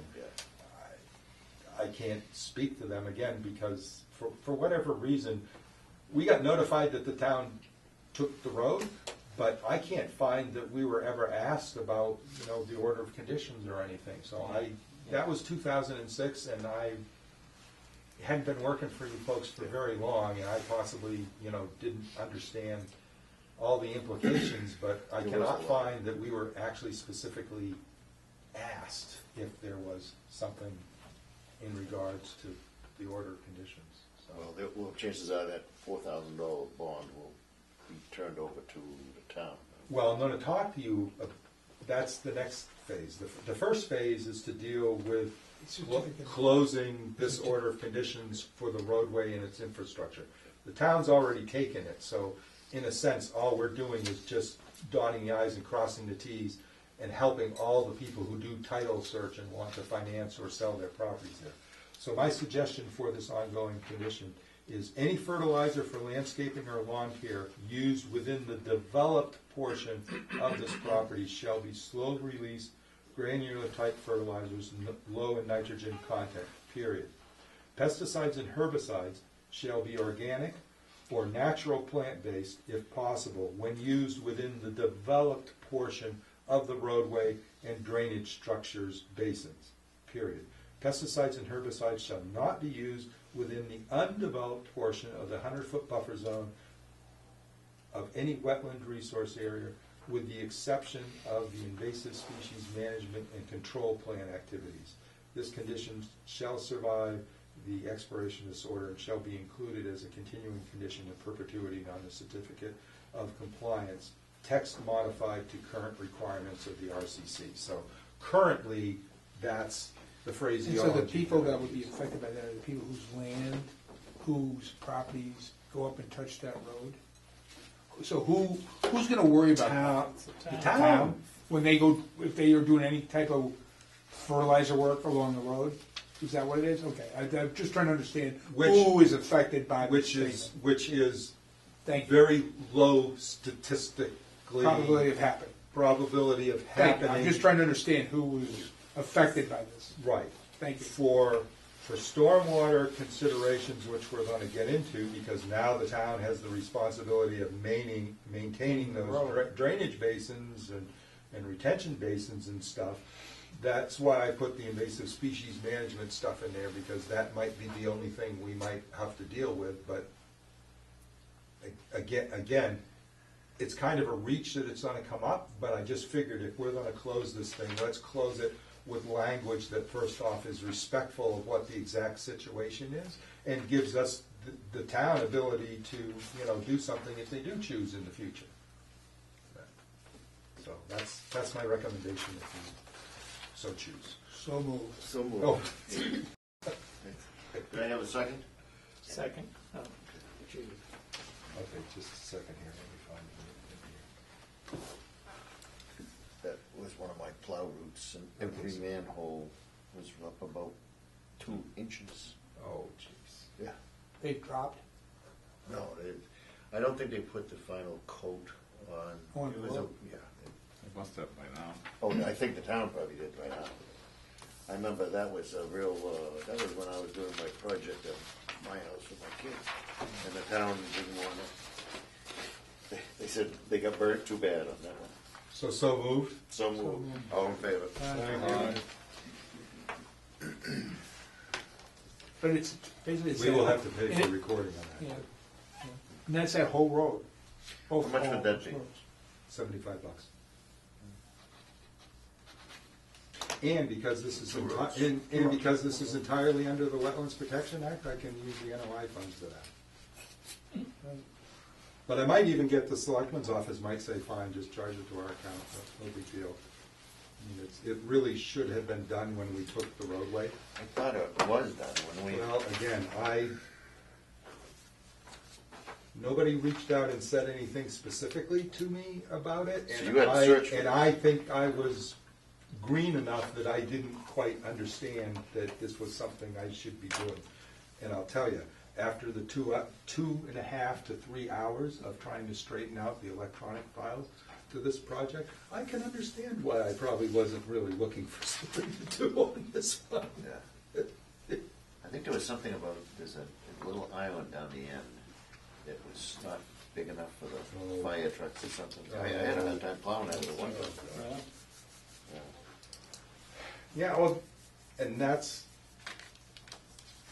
is one of the, well, this is a bad example, but it's a bad example of what happens to a town, especially with their planning board, when they've issued requirements for a subdivision and the roadway and stuff, and the guys who are responsible for development just, We dodge. pack up and go away before everything's done. So there wasn't any process to go out and evaluate and maybe find the problem with the manholes or. That was back when the stuff was selling fast so you could build it. Yeah. But anyway, thank you very much. This will remove an issue that folks trying to refinance and sell their properties have had to contend with, and I apologize that I didn't jump on it sooner. Oh, so where does that leave us? Where are we going now? Status, permits, enforcements. Workers' property. Yep. Okay.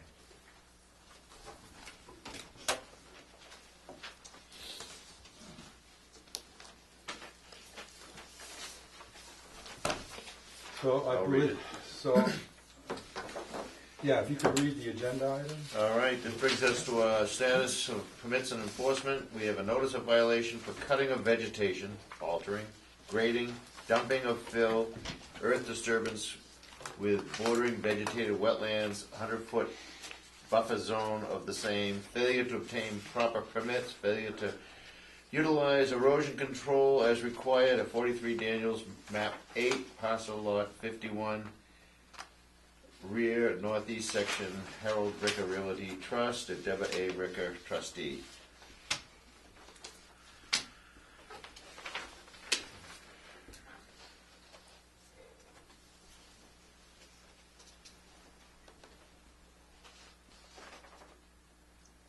So,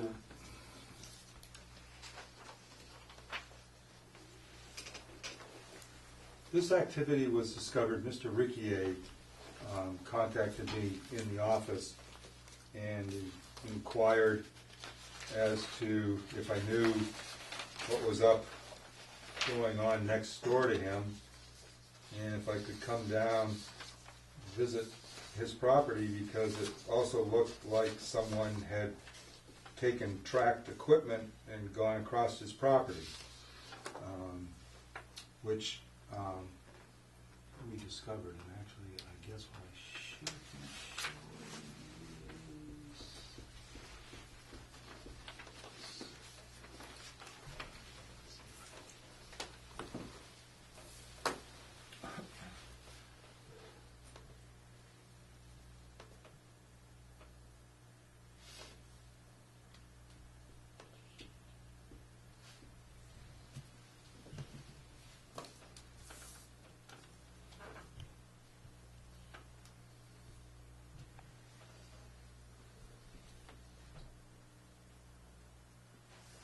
So this is showing you that Mr. Riquier's property, its common boundary with the Ricker property is mostly defined by stone walls. And I'm going to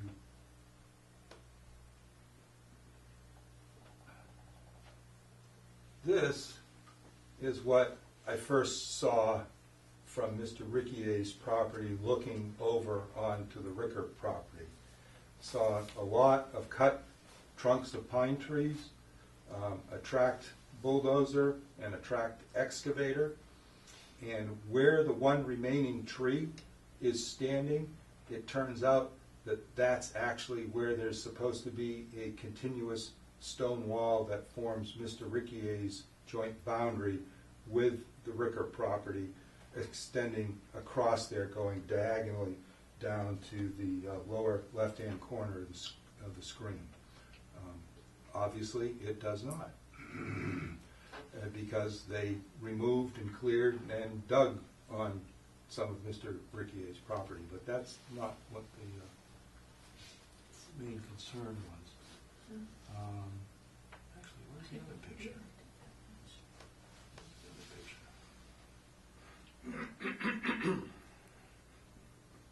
There it is. Okay, so this is the other side of now this new gap connection onto a pre-existing woods road that's on Mr. Riquier's property.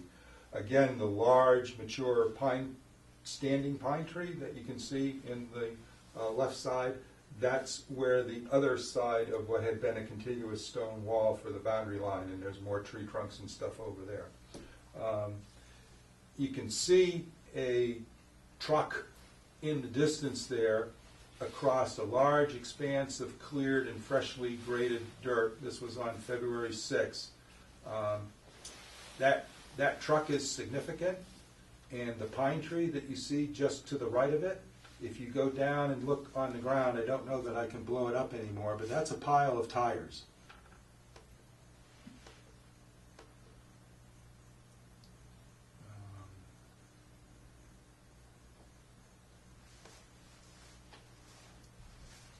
And that is significance because those are reference points that you can see from the air when I did an analysis of the aerial photos. So what that showed and gave indication to me was enough that I felt that I could send the notice of violation, whatever. I just had it on the screen. Where did it go? There it is.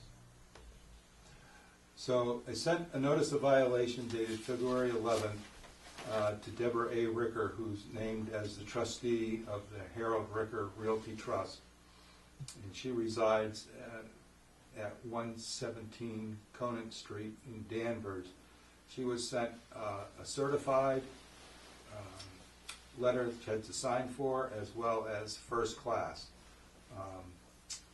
I did get verification that on Valentine's Day, February 11th, she signed for the letter.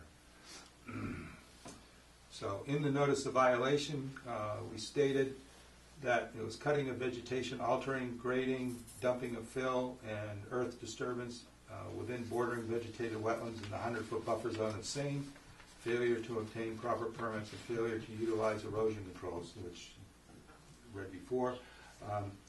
asks that they cease any alteration of work relative to the reported activity above, immediately contact the Conservation Commission and gave office phone number to schedule a site visit, schedule a time to attend the next commission meeting held in room 5 of the Town Hall Annex. And this is relatively the boilerplate stuff. We, try to get everybody to engage in contact with us, to come into the process so that we can be respectful of their rights.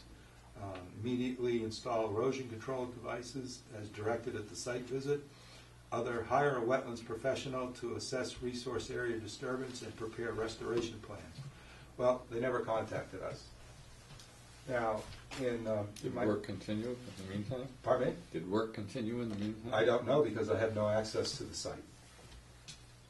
I do not know if work continued. I know the last time that I was out with Mr. Riccier that we saw no sign of the bulldozer or the excavator. But I do not know if any work continued. What's the next step? So the next step, and I just wanted to, sorry.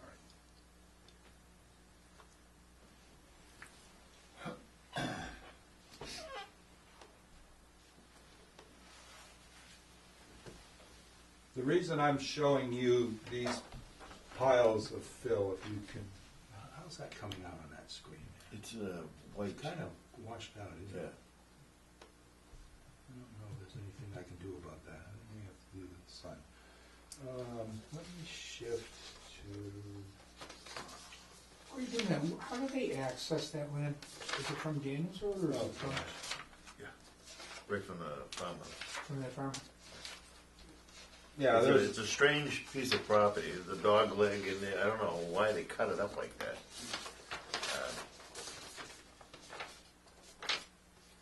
Do you know if work is continuing there? I haven't seen the heavy equipment. Where's your property? Are you south of that or? He's east of us. He's east, okay. On Daniels? No. No. Or the access is off of Haverhill. Yeah. Used to be Huts Lane, Okay, thank you. Yeah, I'm just trying to understand where it is. the freezer plant.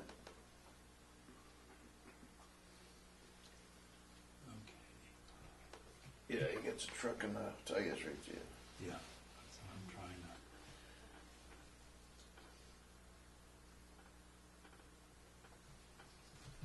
Okay, so Mr. Riccier and I went out, and he's got an existing woods road that goes along here. This is one of the boundaries that has a stone wall, and right approximately at this location, we believe, is where the stone wall has been removed, and that grading and tree cutting and all the tree trunks were stacked up.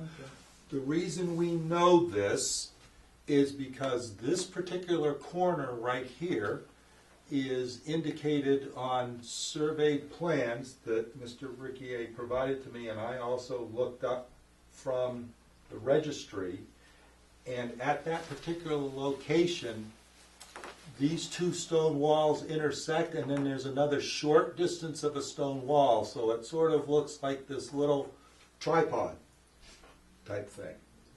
And we not only found the drill hole, which is indicated on the surveyed plans, but we could clearly see the short section of stone wall that extended out in this direction. So this gave us pretty high confidence that, number one, we're on Mr. Riccier's property, that we saw that activity, tree removal, earth disturbance, and that removal of the stone wall had occurred both on Mr. Riccier's property and on Ricker's property.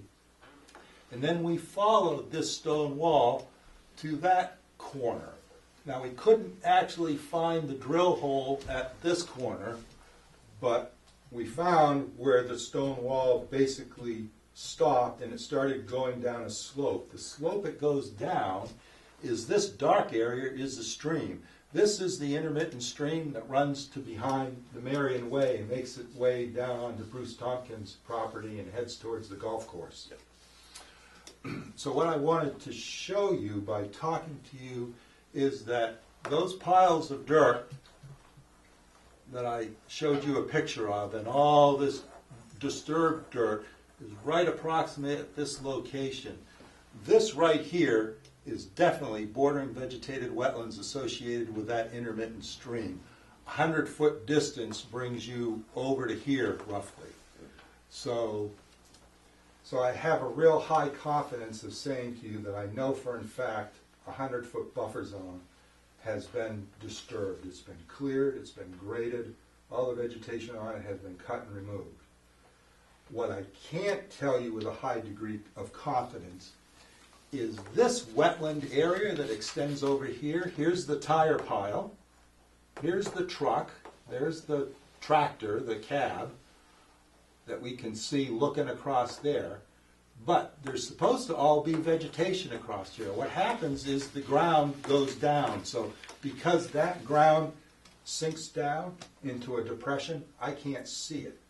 And that's where I believe wetlands have been altered and filled, down in there.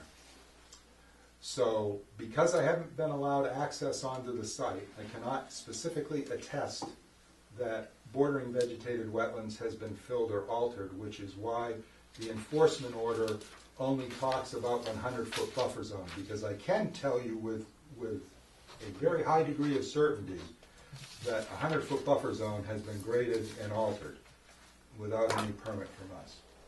So in consulting with a DEP enforcement staffer who I've come to know, I was advised that they were comfortable that I had produced sufficient documentation that I could approach the commission and ask the commission, since we have not been contacted, the next step is to issue an enforcement order and basically tell them that they need to come in and speak to us, or we can start to take the steps of considering either getting the state involved in this. Well, I don't know if we can find them right off, but I'm sort of feeling my way on this because it's very unusual that we haven't had some kind of contact from a family member.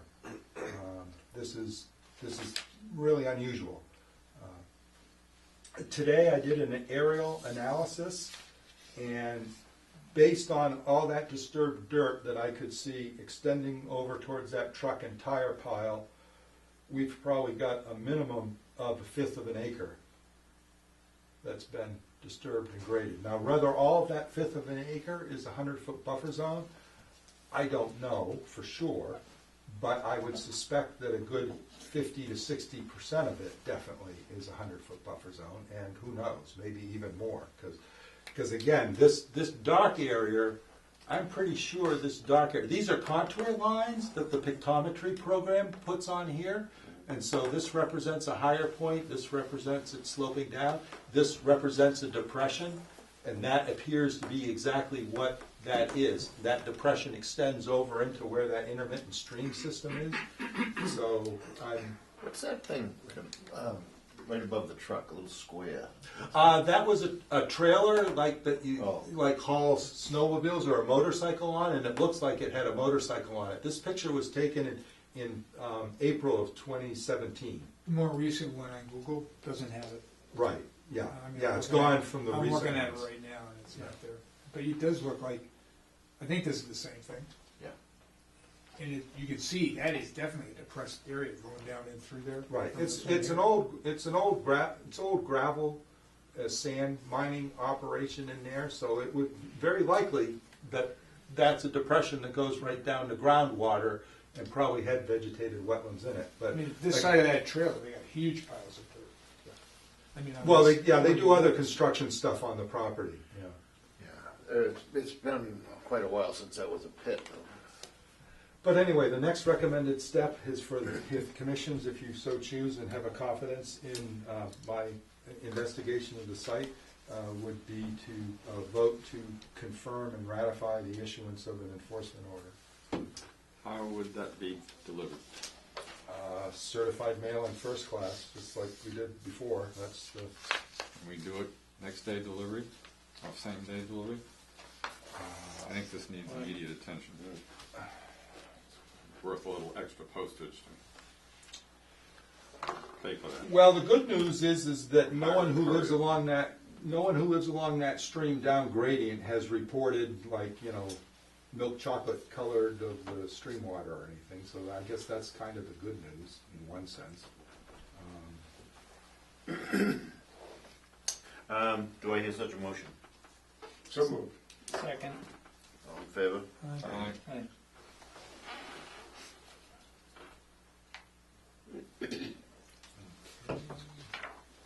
I wouldn't wait 2 or 3 days to have it delivered, that's a hard courier and get it handled. So it looks like they actually took logs and stuff out of it, right? 9,000 square. Oh, they cut the woods down, I mean, I'm just surprised, I live just down the road from it, I never saw all anybody. these taking stuff standard, out. all these standard No money in pine. eastern white pine trees that you can see, they were Never all saw anything go removed. out the road. I Those mean, were all there those would have been a trucks. big truck taking stuff out of there, man. Got enough equipment. People have been complaining about trucking on Daniels Road, so Yeah, maybe but this is why. And they were blaming it on Very the small solar site. section. I mean, they would pull right out of there and just go right up to 133, right? Yeah, I never saw it, I missed it. yeah, I mean, some of, so, Oh, this picture, for sure, you can see the depression, you can see where it goes down into the shadows there, and that's right in front of the tire pile and the truck over there, so. that tire pile has been there for years, is that man trucking? Yeah, well, apparently it's just a shadow of what used to be there. So I'm told. I can't attest to that one way or That was the a other. pit.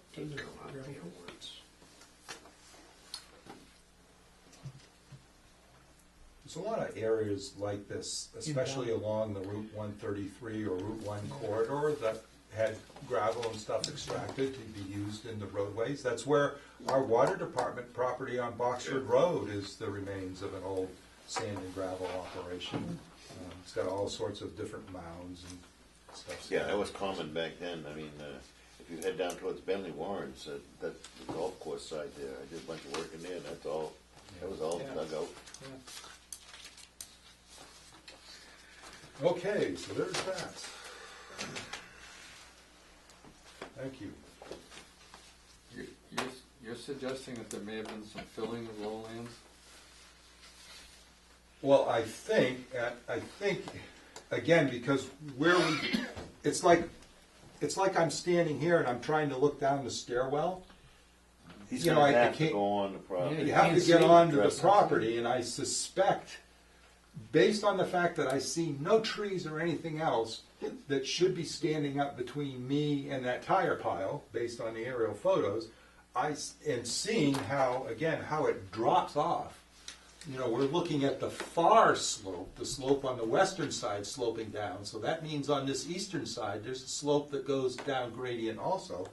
I've got a sneaking suspicion that at the bottom there was probably vegetated wetlands, because that was probably an area where the groundwater was right exposed to the surface, which, you know, since this has probably been like that for 50, 60, 80, maybe even 100 years, there was probably a wetlands plant community down in there. But again, all this supposition, we're trying to take steps so we can stop guessing and get the property owner to take some responsibility for what they're doing. Well, I certainly agree that we need to adjust this as rapidly as we can. There have been unsubstantiated rumors around town for years that there have been barrels of unknown substances on this property. And if steps have been taken to bury those in the last few weeks, assuming that they're there and there's no way of knowing, you could have ground contaminants that aren't visible anymore. Right, yeah.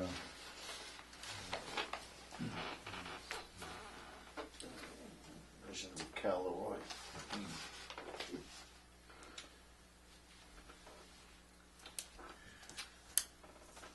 Can we skip past the project comment requests and go to the budget and then the Yes. parcels there? Only because I hate, you know. Did we vote on that? Yes.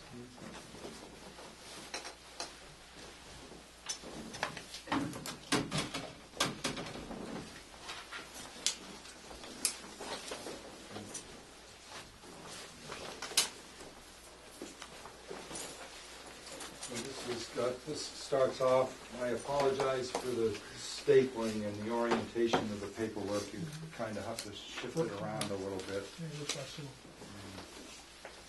So this is the proposed FY20 budget.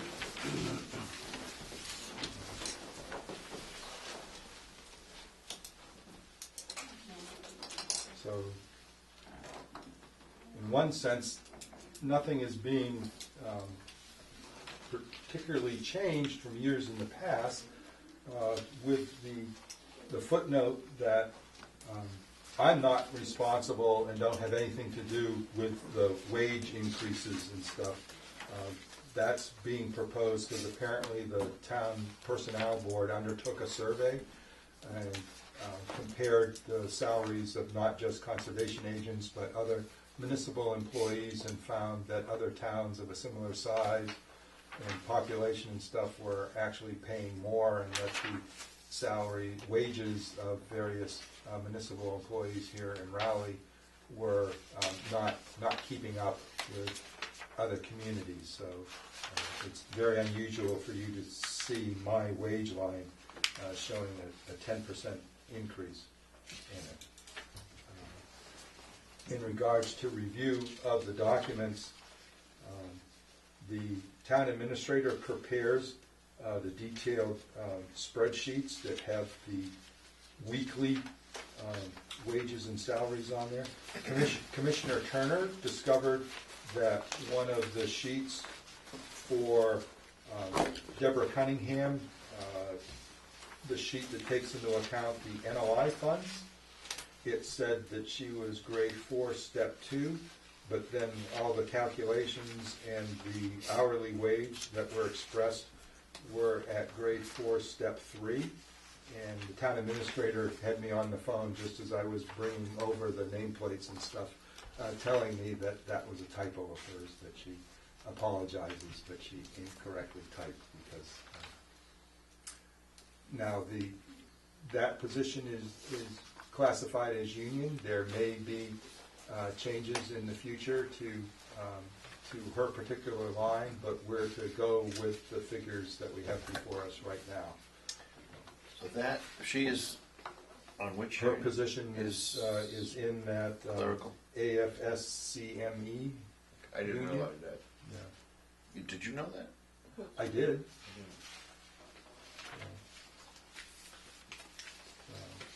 When it Is that the same in Essex for her? She didn't indicate that, no, I don't believe she indicated that it's a union position in Essex. I'm not even sure if Essex has a union. Just for curiosity. But again, yeah.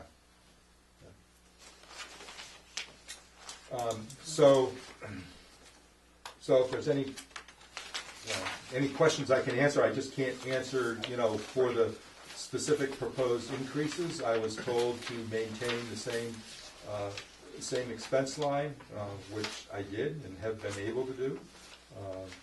I do,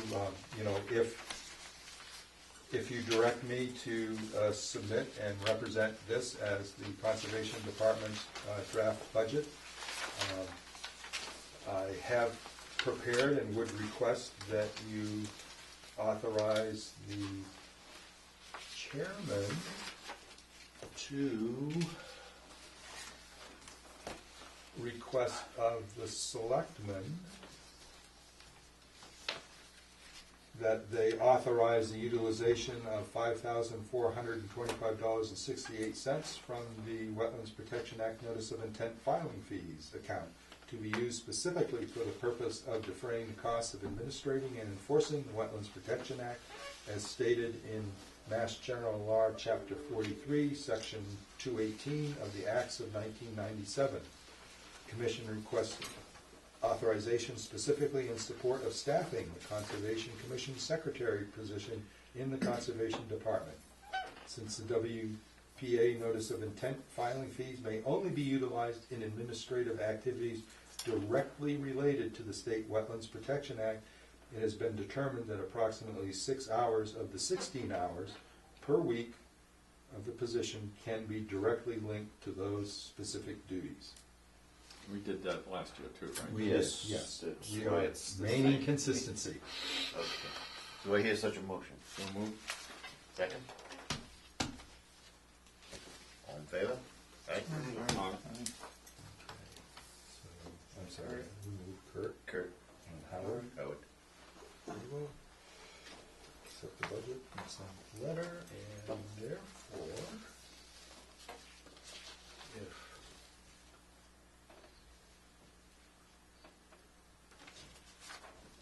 Chairman Page would be so kind as to sign that letter.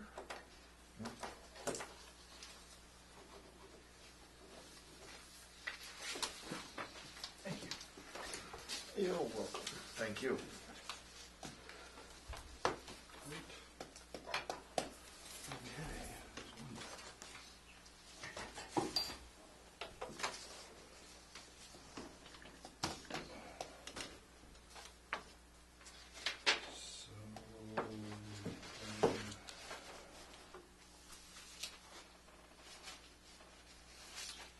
So then if we may return to Project. talking about the open space, the Pine subdivision. Is that okay? Yep. We already, we touched upon this a little bit since we did the certificate of compliance for Saunders Lane. This is just actually an extension of that in a sense. You want me to just read this discussion of the Pines? Yeah, you can read that one. All right, the Pine subdivision located off of Saunders and Green Needle Lane.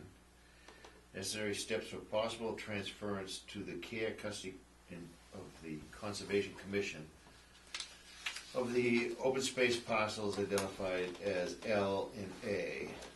Okay. Which one is that? L? That is L. This is, so, Why was that cut like that? I have no idea, but anyway, this is, so Frank Todd did his wetlands replication down on this end. You can see the state's overlay shows wetlands coming in, well, they actually are more extensive, they go across there.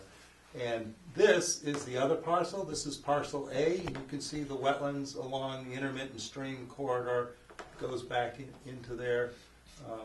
There's a drainage basin or system in there somewhere.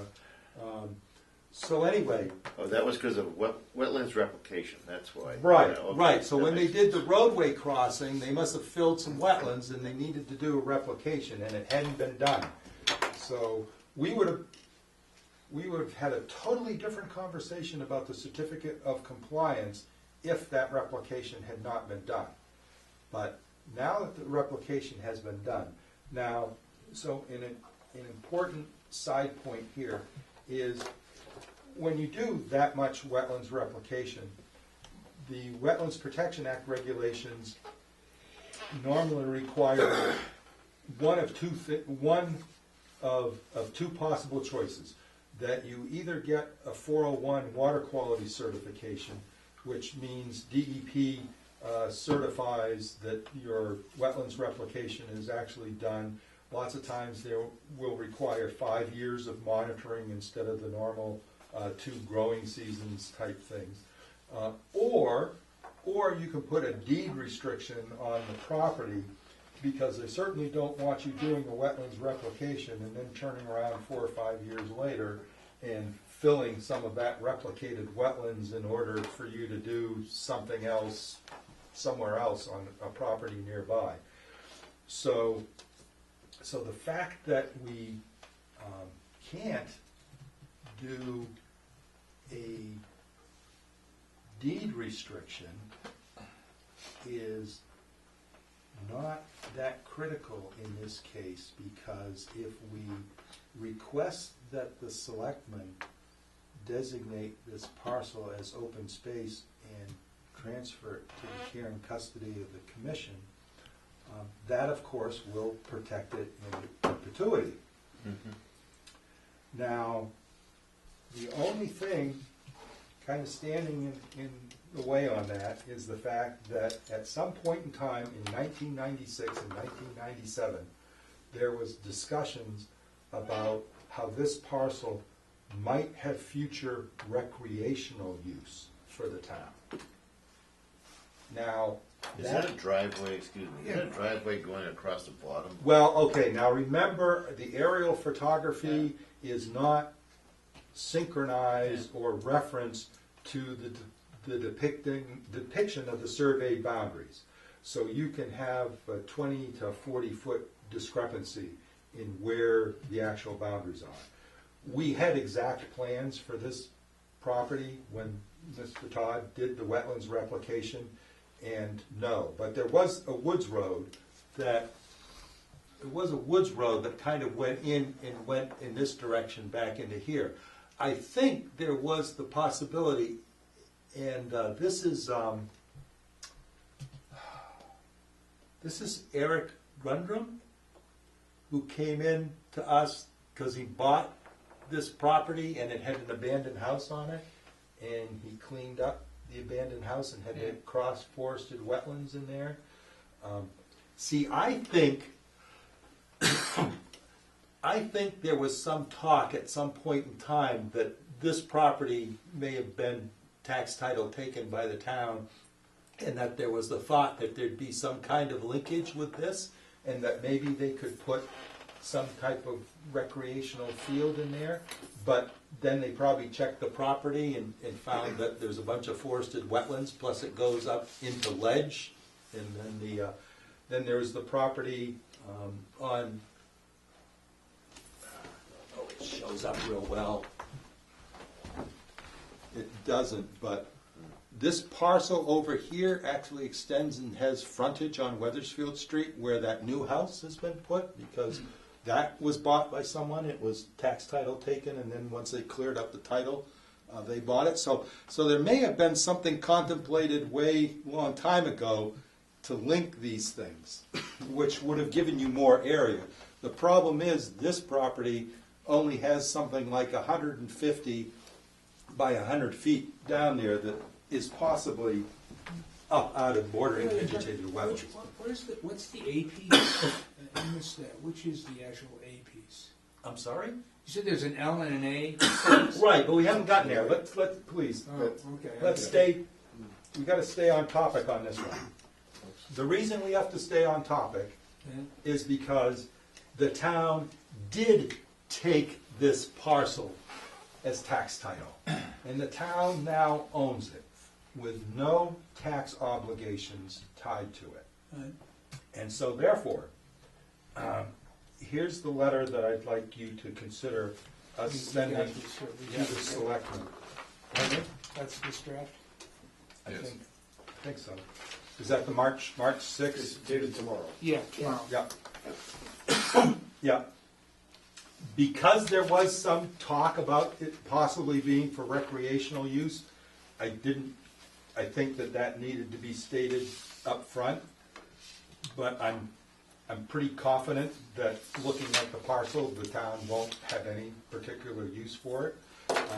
But there's a timing consideration here, because if we want a warrant article supported by the selectmen that would transfer this to our custody and care, it's for special town meeting warrant, which I think is going to be considered closed in like a week or so, or something. So with your support, I've tried to, set this all up. I've already been authorized to talk to Town Council Judy Pickett. We've been working on a draft article and a draft deed, if the selectmen support this.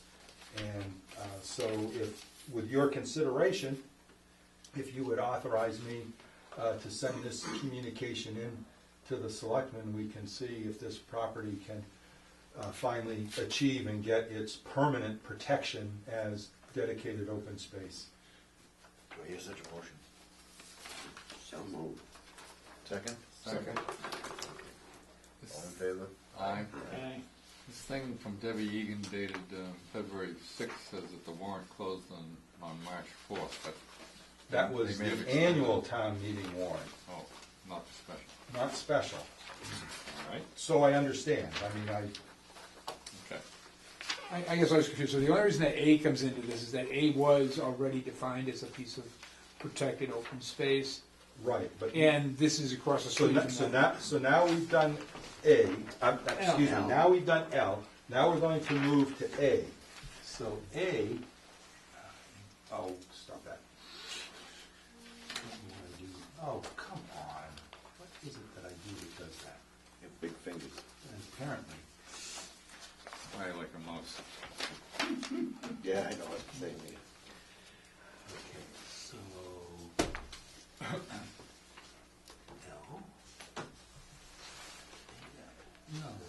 L. No, you just did the same thing you just closed. Come on. Sorry, I'm tired. A, do A. There we go. A. So that's a huge piece. compared A is a big piece. A, well, yes, it's relatively all It's wet, all wet. Okay. but A was actually intended To be, to be open space, and it is not open space. In fact, surprisingly enough, the Token Realty Trust, Rowley Pines folks tried to transfer this and A and L to the town, to the custody and care of the commission, but because it had outstanding tax obligations, the town refused to let the deed transference go through. So, the situation is, I have been told that,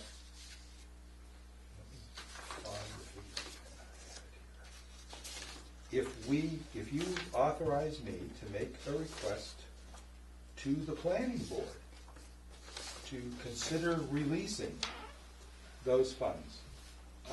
The planning board's passbook for Frank Todd Saunders Lane has $5,442.15 on it.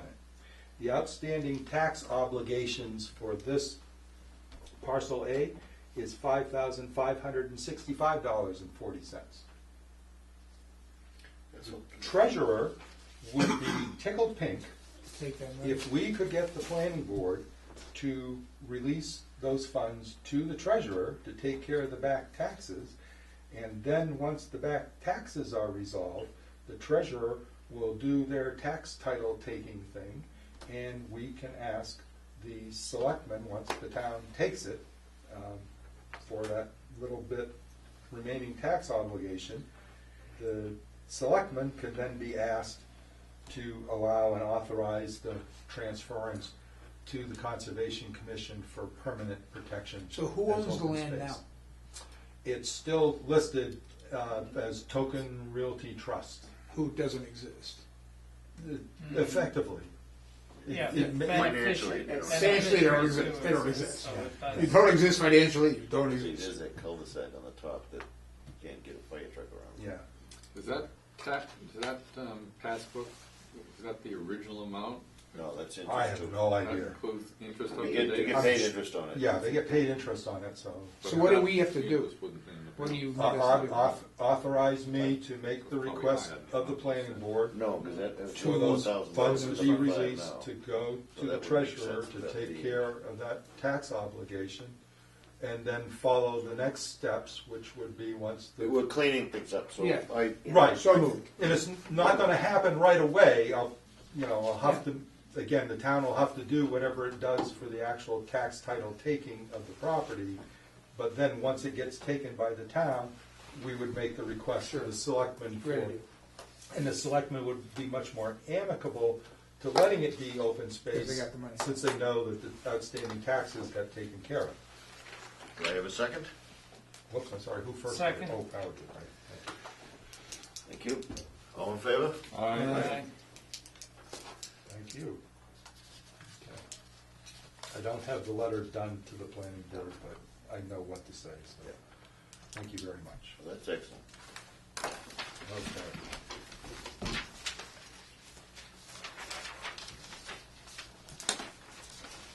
Oh, which project do you want to hear about first, so we can wrap up here? Quick one. Quick one. All right.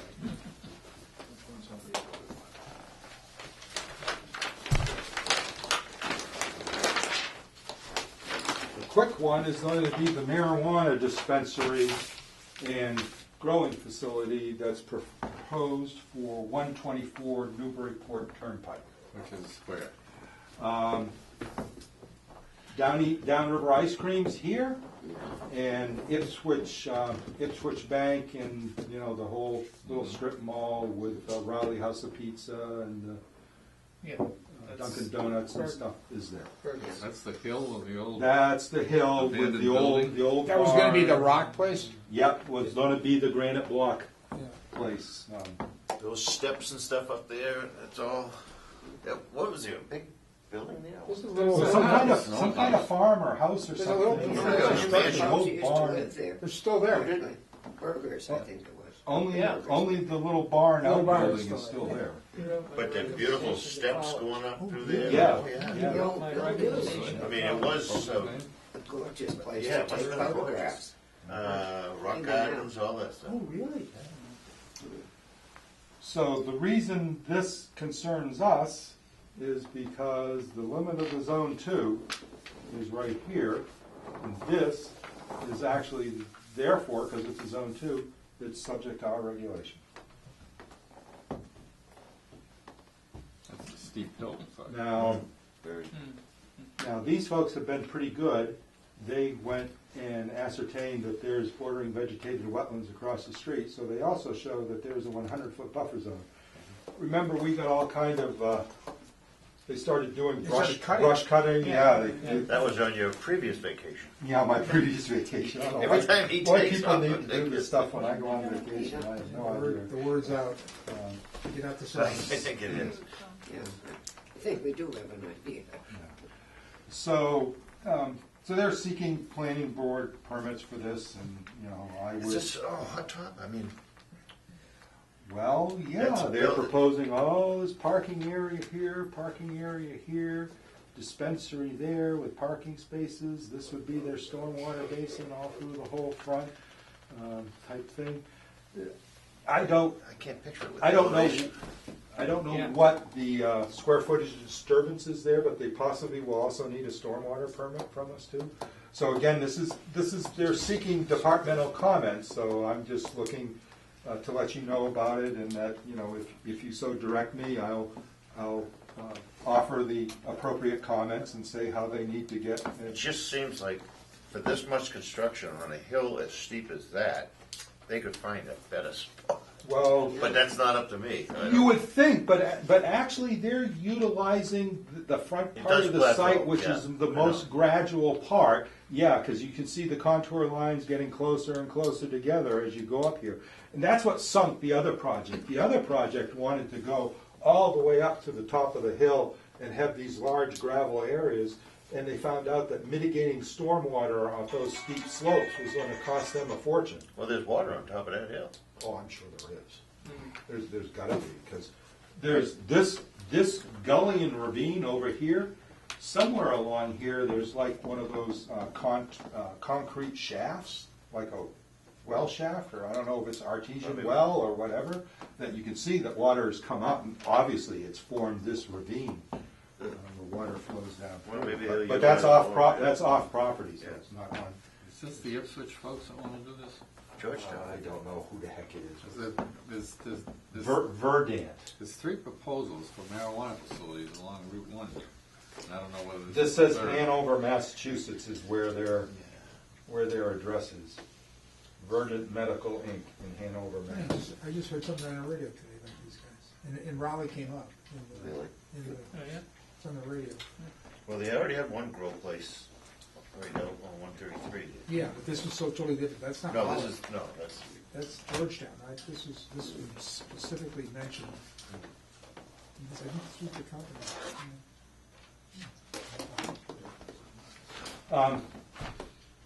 So just wanted to let you know about that. I'll be providing comments to the planning board about it.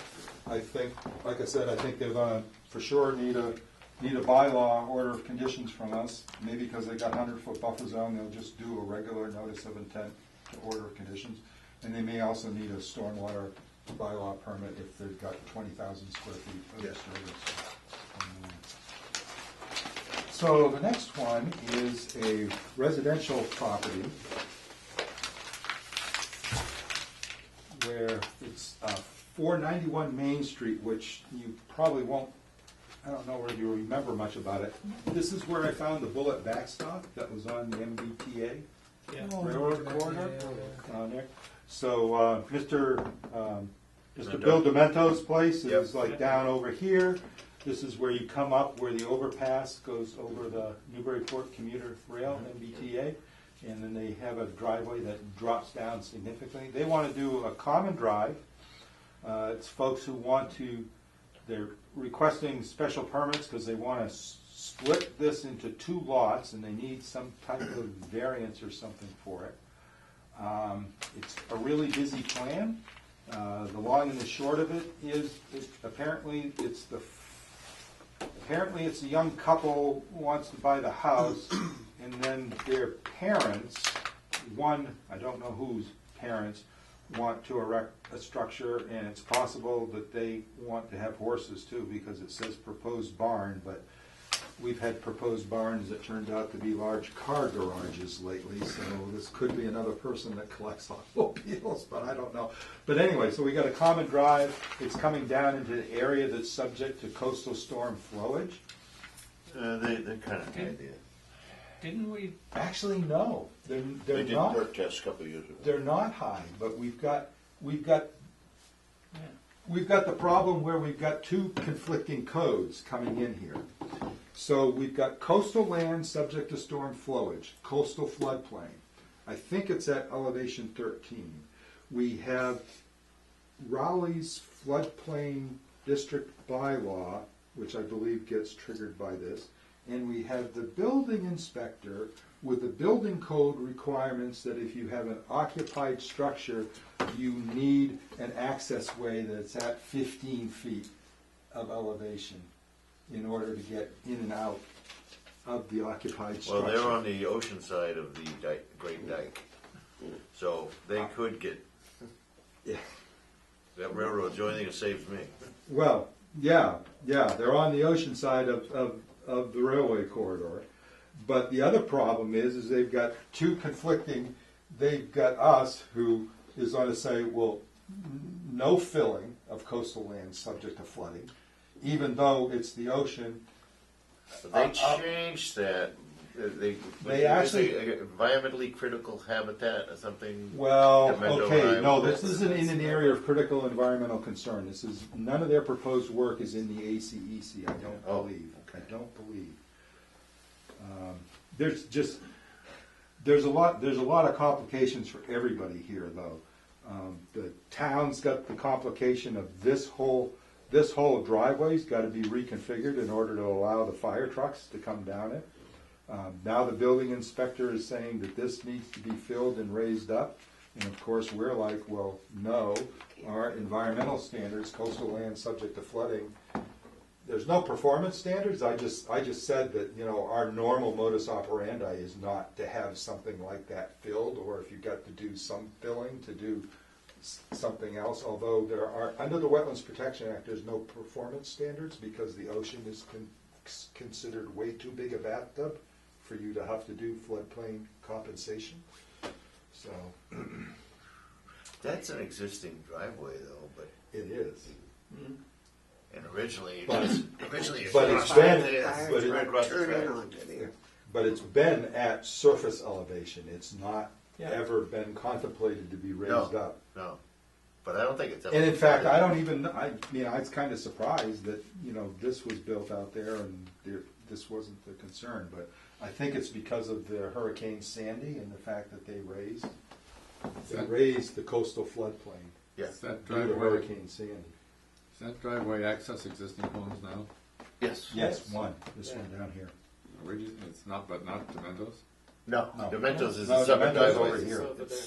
I presume his Yeah, a little further down. They did have Sandy Bridge Road actually used to go across here. I think. Well, this it used is to go it, isn't across it? right here. Used to go all the way up there. Yeah. Here it is, Sandy Bridge Road. But and that used to be a bunch of cottages. But when they first built this, it was Billy Demento, and that was his brother-in-law, they connected the driveway because they needed the fire truck thing. Right. But now Demento doesn't want to connect the driveway because it's no longer a family member. So I Well, think that's why they have but to the change. fire chief was saying that the way the existing driveway drops down, he can't, he has to go up into Stackyard Road, turn around and come back down. He can't make this. No way. There's a Can't railing make that right turn right- from the right at firehouse, edge so of he's the gotta go driveway. up and come back in order to even get in there. Yeah. Let alone, he apparently didn't feel he had any place. They're having to provide an area for him to be able to do a turnaround down in here. I think that's it right there. Why do they want to live there? Doesn't look. They must be It's a conservative. lot of work for trying to get a property with two homes on it, but And it's it's complicated. So we're gonna have to throw an awful lot of money at it. So, anyway, just wanted to let you know. If you bridge the whole road so that water could go under it, Yeah. that's the solution. Put everything up on Palm Tree. Have them call Eddie Boyle and have him put some piles. There you go. Yeah, the piles, and I know all about piles. You Probably know, you know more about pile driving than you to want to get know. back to Mr. Boyle, Actually, the I bridge found it there, rather when they interesting. take that, if they build the proposed bridge, how are we going to compensate? We're gonna take out the existing Equal bridge with its exist- head walls and stuff, and that's probably And- gonna open that whole thing up. All that fill they put in there, and then those two concrete poured head walls on either side, that'll probably give them more than enough Yeah. flood storage. Based on But I the wonder if assumption that the piles don't usually take But I wonder up if that'll very much. slow the river down. You know, shallow the river up. And whenever you make a river wider, But it's not making it, it's not making So- it substantially wider. It's not making No, no, it substantially wider if you because take the abutments out, the abutment's out, yeah. then the water's gonna slow down. Right. So you might wanna leave those abutments in. Why do you Well, need the to take beavers- those out? Because they're probably gonna have to they're probably gonna need some compensatory flood storage there, I Well, can it's say. stabilizing the riverbanks at that Right, point, right. and you know, You could I always think make the a, be- I think make the a beavers sluice, have already- you can make a sluice way out of it, but then somebody's got to maintain it. You know, you Not could to actually mention- put not drop to boards mention- in there like. It might fall apart anyway, too. I mean, that old concrete is not necessarily. But I would just be nervous about making Facility it with water any power. wider than it is. Well, they have to, again, this is something though they have to Right work now. on. They have to work on it. But I'm sure that somebody like that has a, that We does wanna that for a living, has some Motion to kind of a. close it, or Yes, please. Go motion ahead. to adjourn? Second? Second. All in favor? Aye.